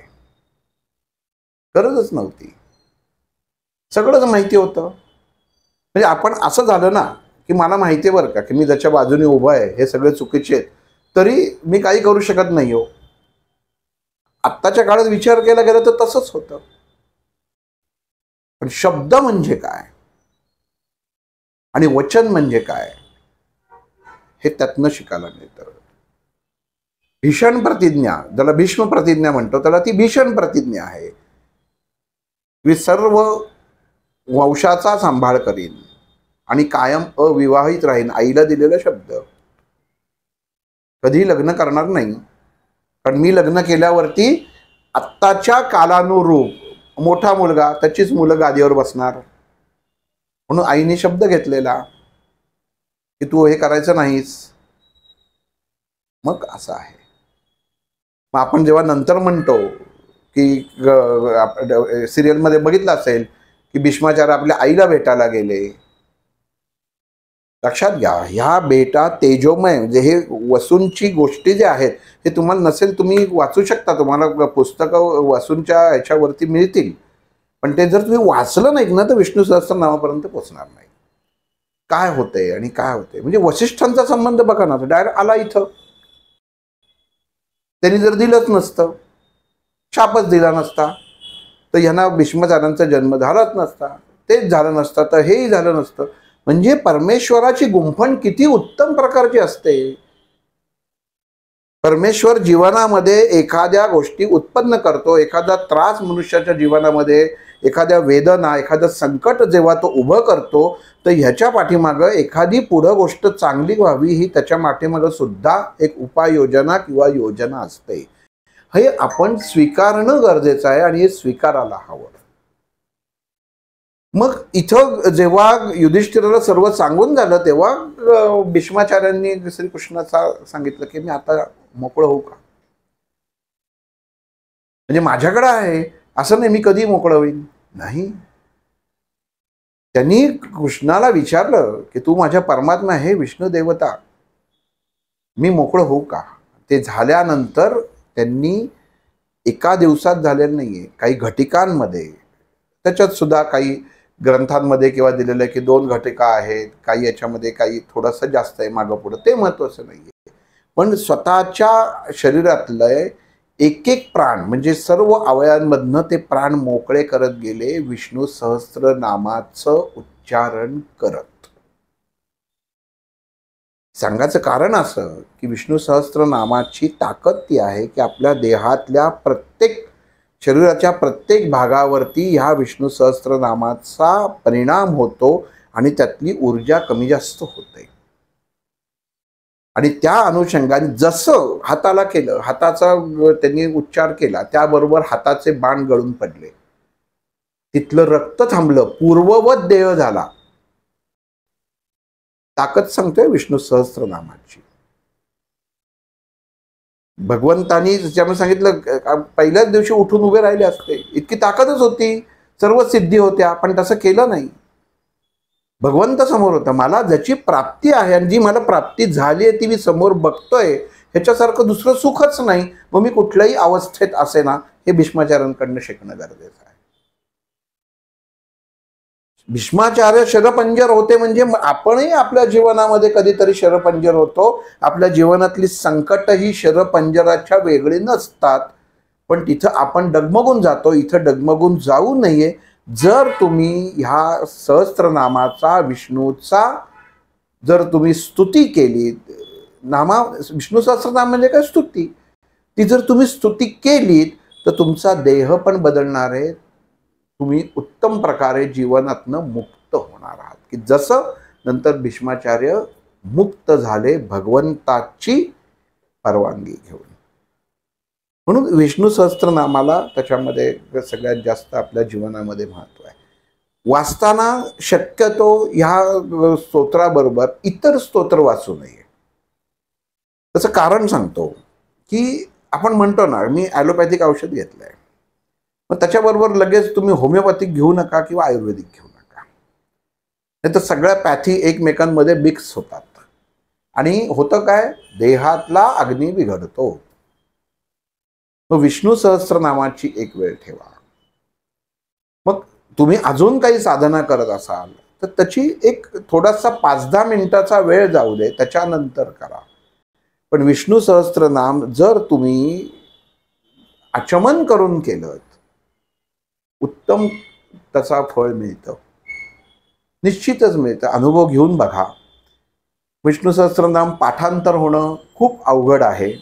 तुम्ही लावू शकता, मोबाईलवरती आपण लावू शकतो, शांत आवाजात ते लावा आणि तुम्ही म्हणजे हळूहळू बोलणं. आता मोबाईलवरती स्पीड पण कमी जास्त करायचा फॅसिलिटी झालेला आहे, म्हणजे पाठांतर करताना सुद्धा तुम्हाला हे होतं. आणि त्या प्रत्येक शब्दाच्या, प्रत्येक नामाच्या अनुषंगाने जरी तुम्ही केलं तर ते जास्त प्रभावी ठरतं. हे महत्त्वाचं आहे की कुठलं नामस्मरण आपण कुठल्या ह्याचं करावं. एक वास्तविक कसं आहे की याच्यातली 75 नामाचं विश्लेषण किंवा काही पुढचं लिखाण मी करून ठेवलेलं आहे की त्याच्यात ती नाम आलेली आहे की त्यांनी ते शोधायचं आहे. कारण 1000 व्हायला खूप वेळ लागेल. बघू पुढं प्रत्येकाचं थोडी आपण एक 25-25 नामं घेऊन त्याच्यामध्ये. पण होतं कसं की एका नामाचा वरच्यावर काहीतरी सांगणं हे बरोबर दिसत नाही किंवा ते व्यवस्थित होत नाही की नुसतं तुम्ही अमुक आहे तर तमुक घ्या, तर तसं नाही होत. ते प्रत्येक नामाचा अर्थच त्याच्यामध्ये आहे. विश्वात्मक, ओम विश्वम म्हणजे याच्यामध्ये अग्नी आणि हा विष्णू हा कसा या पृथ्वी तलावर काम करतोय ना, हे महत्त्वाचं आहे. म्हणून ओम विश्वम जरी तुम्ही म्हटलं ना तरी बास आहे. आणि ते 1000 वेळा तुम्ही नाम घेतलं ओम विश्वम, एवढंच त्याच्यामध्ये जर सुरुवात घेतली, कारण ती आव्हान आहे, विश्वदेवतेला आव्हान आहे, तर त्या विष्णूला ते आव्हान आहे. डोळ्यासमोर प्रतिकृती आणा विष्णूची. आपण कसं बघतो विष्णू मस्तपैकी छानपैकी पहुडलेला आहे. कुठली चिंता आहे का? तुम्ही असं कधी स्थितीत जाऊ शकता? मस्त एवढं मोठा फण्याचा शेष नागावरती. शेषनाग म्हणजे काय? आपल्या घरामध्ये नुसतं थोडंसं कुठं साप बीप निघालं तर आपण पाचर आपलं नाकीनं होतं. हा शेष नागावरती पहुडलेला आहे. समुद्राच्या पाण्यावरती लाटा म्हणजे कमी जास्त सत्यावरती पहुडलेला आहे. पाणी खारट असतं, समुद्राचं पाणी खारट असतं म्हणून तिथं नाहीये, सत्यावरती सत्य अवस्था. आणि मग त्या शेषाच्या अशा अवस्थेमध्ये जिथं तो पहुडलाय त्याच्यावरती आपण आहोत. पृथ्वी आहे शेषाच्या डोक्यावर. म्हणजे तो कुठे आहे आणि किती शांत पहुडलेला आहे. पत्नी सेवा करते, लक्ष्मी सेवा करते. हात कसा आहे बघा, असा म्हणजे ती मुद्रा जर तुम्ही बघितली तर ती कशी आहे? सूर्यनाडी मुद्रा, तेजाची मुद्रा. असं आहे की झोपेच्या याच्यामध्ये काय नाही, बघितल्यावर कसं हे वाटतं. ती मुद्रा डोळ्यासमोर आणा, तेवढं तरी आपण आणू शकतो. फोटो घ्यायची गरज नाही, आम्ही फोटो लावून त्याच्याकडे होतो, गरज नाही. हे नाम म्हणताना फक्त मुद्रा डोळ्यासमोर एकदा आणा, ते चित्र राहतं डोळ्यासमोर राहतं. ते ज्या दिवशी विष्णू सहस्त्रनाम म्हणाल शक्यतो अभक्ष्य भक्षण करू नका.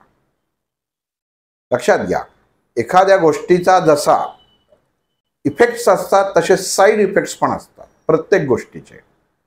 जी गोष्ट उत्तम असते तशी हार्मफुल पण असते. त्या दिवशी करू नका. मग मी आंघोळ करून केली तर चालेल का? नाही चालणार. देहामधनं तुमच्या शरीरामधनं तुम्ही खाल्लेलं अन्न बाहेर पडायला जो अवधी लागतो तो 2 का 3 दिवसाचा लागतो. मग ते हे करू नका, तुम्ही खाऊ नका. अंड खाल्लं तर चालेल का? हे येणारे प्रश्न आहे म्हणून आत्ताच त्याचे क्लिअरन्स करतो. अंड खाल्लं तर चालेल का? केक खाल्ला तर चालेल का? तो खायचं न खायचं हा सगळाच तुमचा प्रश्न आहे. सांगायचं याच्यात अटी नियम काय असतात किंवा त्याच्यात केले. तुम्ही केलं तरी महागुन्हा तुम्ही काही केलाय असंही नाही. काही ठिकाणांचं अन्नच तसं आहे तर त्याला काही करू शकत नाही आपण. मग इथं आमचे गुरु काय म्हणाले? मन स्वच्छ बास. देहाला कितीही फासा, पण मनाची मलिनताला साबण नाही. ते विचार हाच साबण आहे. विचार उत्तम ठेवा, त्यांनीच मनाची मलिनता तुमची जाणार आहे. बाहेर जायला तुम्ही अत्तर बित्तर लावू शकाल, पण आतल्याला नाही लावता येणार. समर्पित भाव हा उत्तम हवा. त्या विष्णूच्या प्रति समर्पित भाव उत्तम हवा. बसाला दर्भासन घ्या. मिळतं बाजारात, मिळत नाही आम्ही इकडं आहोत आम्ही तिकडं आहोत, नाही. नसेल लोकर घ्या. काहीच नसेल तर काय तुमच्याकडे ओढणी खादं कापड असेल ते घ्या. आणि ओम नमः शिवाय 11 वेळा, प्राणायाम 5 वेळा. प्राणायाम कुठला करू? साधा करा. तुम्हाला अनुलोम विलोम असेल तो करा. मग मी हा आणि हा दोन्ही करू का? ते तुमचा प्रश्न आहे. प्राणायाम 5 वेळा करा. नुसतं बसून श्वास घ्या, श्वास शांत सोडा. आपल्याला देह स्थिर करायचा. आणि मग त्याच्यानंतर विष्णू सहस्त्रनाम म्हणायच्या अगोदर ओम विश्वम याचाही 11 वेळा जप करा. आणि मग विष्णू सहस्त्रनाम म्हणा. आजपर्यंत तुम्ही म्हणत असाल, आजच्या क्षणापर्यंत जर म्हणत असाल ना, तर ह्या पद्धतीने म्हणून बघा, तुम्हाला नक्की त्याचा देहावरती होणारा परिणाम जाणवेल.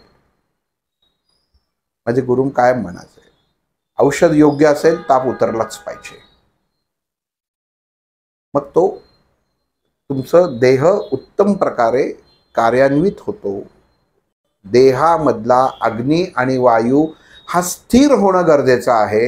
विष्णू सहस्त्रनामाचा सगळ्यात मोठा उद्देश ते आहे. आणि विष्णू सहस्त्रनाम झाल्यानंतर मारुतीला एकदा नमस्कार करा. वायूची देवता, सगळ्याची वायूची देवता ही लक्षातच ठेवा. अग्नी तत्व, रुद्राचा अवतार, शंकराचा अवतार, त्या मारुतीला एकदा नमस्कार करा. बघा तुम्ही हे करून तुम्हाला काय त्याच्यात ताकद निर्माण होते. बाकी जीवनात येणारे प्रॉब्लेम्स जे असतात ते प्रत्येकाने प्रत्येकाच्या अनुषंगाने दिलेले. अमुक आहेत, ते आहेत, शेताचे प्रॉब्लेम, घरचे प्रॉब्लेम, मुलं नाही, बाळं नाही, हे सगळे प्रॉब्लेम हे प्रॉब्लेम नाहीच आहेत. ह्या प्रॉब्लेम सगळ्यांकडे बघायचा तुमचा दृष्टिकोन आहे ना, तो इथे येऊन संपतो. त्याच्या चरणी सांगतो. जेव्हा आपण भोजन घेतो तेव्हा भोजन घेताना तुळशीचं एक पान आणि एकच पान म्हणजे जास्त तोडायचं नाही. आणि पहिल्यांदा जिथं ज्या तुळशीच्या रोपाला किंवा झाडाला पानं कमी असतील तर तोडू नका. मंजिरीचा एक कण घेतला तरी चालेल. म्हणजे उगाच माझ्यासाठी ते अख्खं झाड मी हे करतो तर तसं करू नका. तुळस बाजारात सुद्धा मिळते, तिथनं आणून ठेवलीत तरी चालेल. तर एक पान भोजनाच्या वेळी भातावरती, आपण जिथं भात खातो फक्त भात, त्या म्हणजे वाढलेल्या ताटामध्ये फक्त भात. त्याचं कारण असं की आपल्याला सगळ्यांना माहिती आहे की तांदूळ हा गतशील आहे आणि हा तुम्हाला त्या वसूंशी म्हणजे त्या तेजाशी डायरेक्ट कनेक्टिव्हिटी म्हणजे डायरेक्ट तुम्हाला तुमची आत्मिक स्थिती, आत्मिक चैतन्य हे त्या परमात्म्याशी जोडलं जातं. पण त्याला मध्ये जे म्हणतो ना की वाहक जे आहे तुळशी आहे, तर फक्त तिथं ठेवायचं. तुळशीचं पान उलट ठेवायचं. म्हणजे तुळशीचं जिथं जे पाठीमागं आपला शिरा दिसतात ते वर येतं, सुलट ठेवायचं नाही. तर एवढं फक्त लक्षात ठेवा. आणि विष्णूला स्मरण करून ओम विश्वम एवढं 3 वेळा म्हणून तुम्ही भोजनाला सुरुवात करा. ते पान पहिल्यांदा विष्णूचं नामस्मरण करून ग्रहण करा, बाकीचं भोजन करा. तुम्ही बघा तुमच्या देहामध्ये किती उत्तम प्रकारे ऊर्जा निर्माण होते. आणि विष्णू सहस्त्रनाम वाचताना ह्या नियमांचं पालन करा. शांततेने म्हणा. घाईघाईने म्हटलेलं विष्णू सहस्त्रनाम फलप्राप्त्यर्थ होत नाही. घाईघाई केलेलं जेवण हे पचत नाही. हे साधा नियम आहे.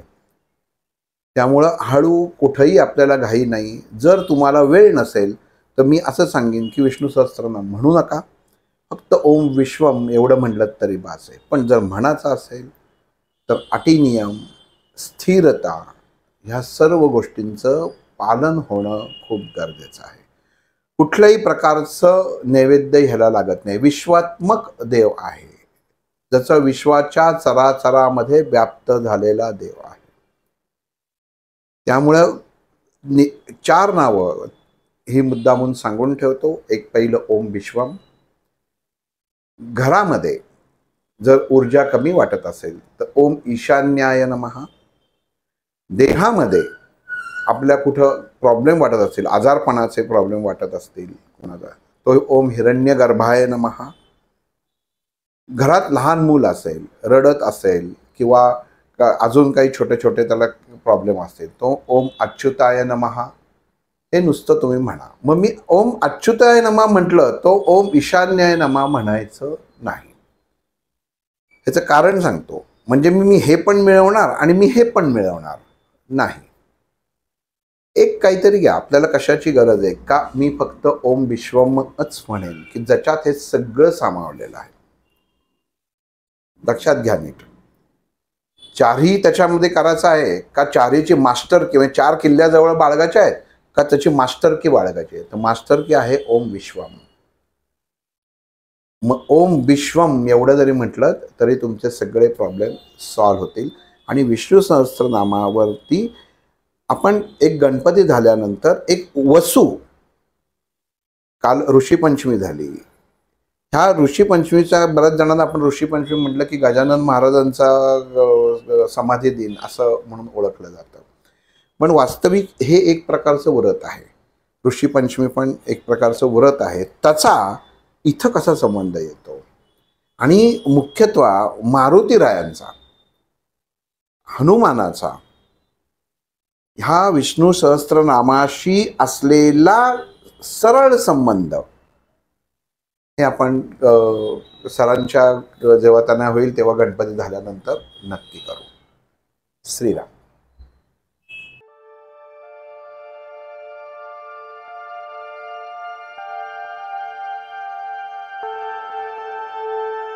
अध्यात्मावर अशीच माहिती मिळवण्यासाठी देव माझा चॅनलला सबस्क्राईब करा.